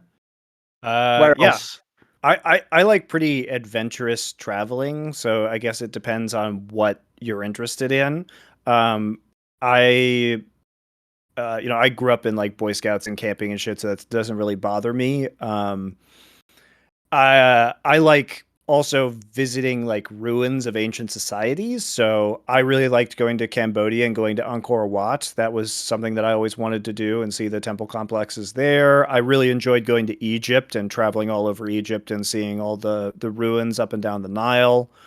Yeah, I mean, I really enjoy traveling, period, and I've been a lot of places in the world, so I like historical stuff generally, or like really intense outdoor experiences. So one of the next things I want to do is go to Bhutan for 30 days and do the snowman trek there, which is a massive hike in the Himalayas. I climbed Kilimanjaro a few years ago in Tanzania. So that kind of stuff is very attractive to me. Last one, maybe? Meme question: what's losing value faster, the Russian ruble or TSM's brand in League? I wish we could all agree to economically isolate TSM. That would be great if we could do that. Just let's not spend money on TSM. Let's not use their products. Just all of it. If we can just boycott TSM, that would be wonderful. Why have I lost all motivation to watch LCS, LEC at all? Where are the fun games at? I think LEC's been okay. LEC has some bangers, yeah. Yeah. I actually think the playoffs is what's going to fix LEC, because the real problem LEC had was you didn't have a true established core to be on top of the league. Like Fnatic on paper made the best roster, right? But it was a brand new roster. They only kept 2 players together. Then you had Vitality made a really interesting roster, but with players who barely have any connection to each other. And then you had Rogue, lost some of them. So my problem for me is you sort of need a simple set of narratives. Like, this is always going to be a good team. This is a middle team. This is an outside. So once the playoffs are done in spring, you'll know what sort of the real hierarchy is in Europe. Whereas at the moment, if you notice, part of the problem in EU was people would watch like Rogue or Misfits and like, are these teams actually good? Who the fuck knows? So to me, I think people were just a bit lost in the narratives this split. So I think the playoffs will fix it and the summer will be way better for LEC. You'll know where you're at in that case. Yeah, at least LCS Don't blame me for LCS. It's a bit of a fucking train wreck at the moment. LCK is good again, though, if you watch the top teams, like we said. LCK is actually pretty tune back into that right now. Who are some coaches players from the sports world would you have wanted to have a playing coaching career in esports instead of a sports career? That's a good question. He means instead of going into sports, or like as if they were born today and they were just played in. Yeah, exactly. So if we could add their personalities or abilities or work ethics into esports instead of traditional. The joke is, half of them, by the way, almost fuck half, 90% of sports superstars would never even make it in LCS. Like, they'd be fucking banned by Riot. They'd be kicked out of their team. I mean, remember, Michael Jordan punched people in the face. Kobe Bryant was straight up just coming into practice and telling people stuff like, "I'm just here to see which one of you bombs gets traded today." Like, these were supposedly like Alex Rodriguez and fucking Derek Jeter hated each other the whole time. Like, people don't understand. Like, remember, I always think this is what the problem with esports, Monty. Those are grown men sports, and they are sports, for fuck's sake. Like, you have to be a man to play those. So as a result, what they tolerate is, like, in esports, as like I said, you'd be just cancelled instantly before you ever got here, wouldn't you? Like, you'd never be at this point in time. You auto ban by the chat filter. Exactly, it'd just be over. You don't even get to that point. I always think the same thing though, because if people don't know, like, if people, without making a whole tangent, like Monty, the things that Simple has done in CS:GO alone would mean he would have never had a League of Legends career. That's true. Like, he's done so many things. Knowing what I know. He's done a million things with it. So I always just think, like, it's lucky for something like that he came up in CS:GO, mate. There would just be no career in League. You'd just been banned so early on, you'd just give up and stop playing. So if we have to pick real people, let me think. Who would we pick? Because I guess he's picking all of, like, essentially we can pick people for like personality reasons or some cool angle, can't we? Like that. Like an obvious one I would like to have Bill Belichick be a coach in League of Legends or something, you know. Because by the way, he'd just be amazing, wouldn't he? You know, he'd find all the edge. Andy, I want Phil Jackson to bring all the mysticism shit in. That would be a good one. That could work. Especially because I actually low key almost think that. You know, this can be a quick sidebar because we'll end the episode after this anyway, Monty. I actually low-key think that is actually the final frontier for LCS coaching, by the way. Right? Almost all problems I noticed whenever I do AMAs and fans ask me questions about North American players, every question comes back to an unsolvable problem, which is that they're all just broken, lost boys who aren't grown up into men and take no responsibility. So really, I always say in my AMAs, like, look, guys, this is a bigger problem than any of us can fix. Like it's not like bringing in LS is going to somehow, like, what we need essentially is to, like, change society. So the joke is, there actually probably should be coaches who address that in their coaching. Like, for real, if people essentially, Monty, did something like, obviously a very bastardized version of what you did with that, like, Guatemalan Mayan ritual, essentially brought in some sort of a structure where it's like, you actually go through, like, special rituals within being in our team to sort of bring you into the squad and to be the captain. If you actually had sort of more of these things, which we are missing in real life and society, in my opinion, anyway, that actually would be a way to sort of strengthen the morale of the team and people's mentalities and taking responsibility for loss. I think there's so many upsides could come from it, even though to a player it might sound like a woo-woo thing, you know. Well, it's also true that, you know, a lot of the professional athletes, you know, have coaching and leadership structures from a much younger age. The problem, one of the core issues that any team will talk to you about in esports is like, well, I get this kid at 17 or 18, but he's literally never been coached his entire fucking life. So he's super soft, doesn't understand criticism, is just like an internet raging troll. And that's the problem. I think that the way you solve this is that you normalize coaching in esports from like when they're 8-10 years old. And then that way they're accustomed to a structure of improvement and feedback where they don't get quite so emotional about it by the time they hit the professional scene. The problem is that we're basically dealing with 12-year-olds.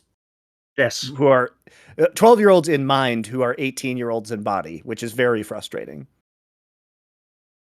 So actually, if you want to pick other people, yeah, you would just pick all the great, like, you're obviously what, like fucking Mike K or whatever from Duke and like NCAA basketball or something, Nick Saban. You'd want all these motherfuckers to come in real. By the way, the joke is it just would nearly all be coaches in this, wouldn't it? Because that's what we need. Really good coaches. Yes. True. True. All right. That's it. See you next week.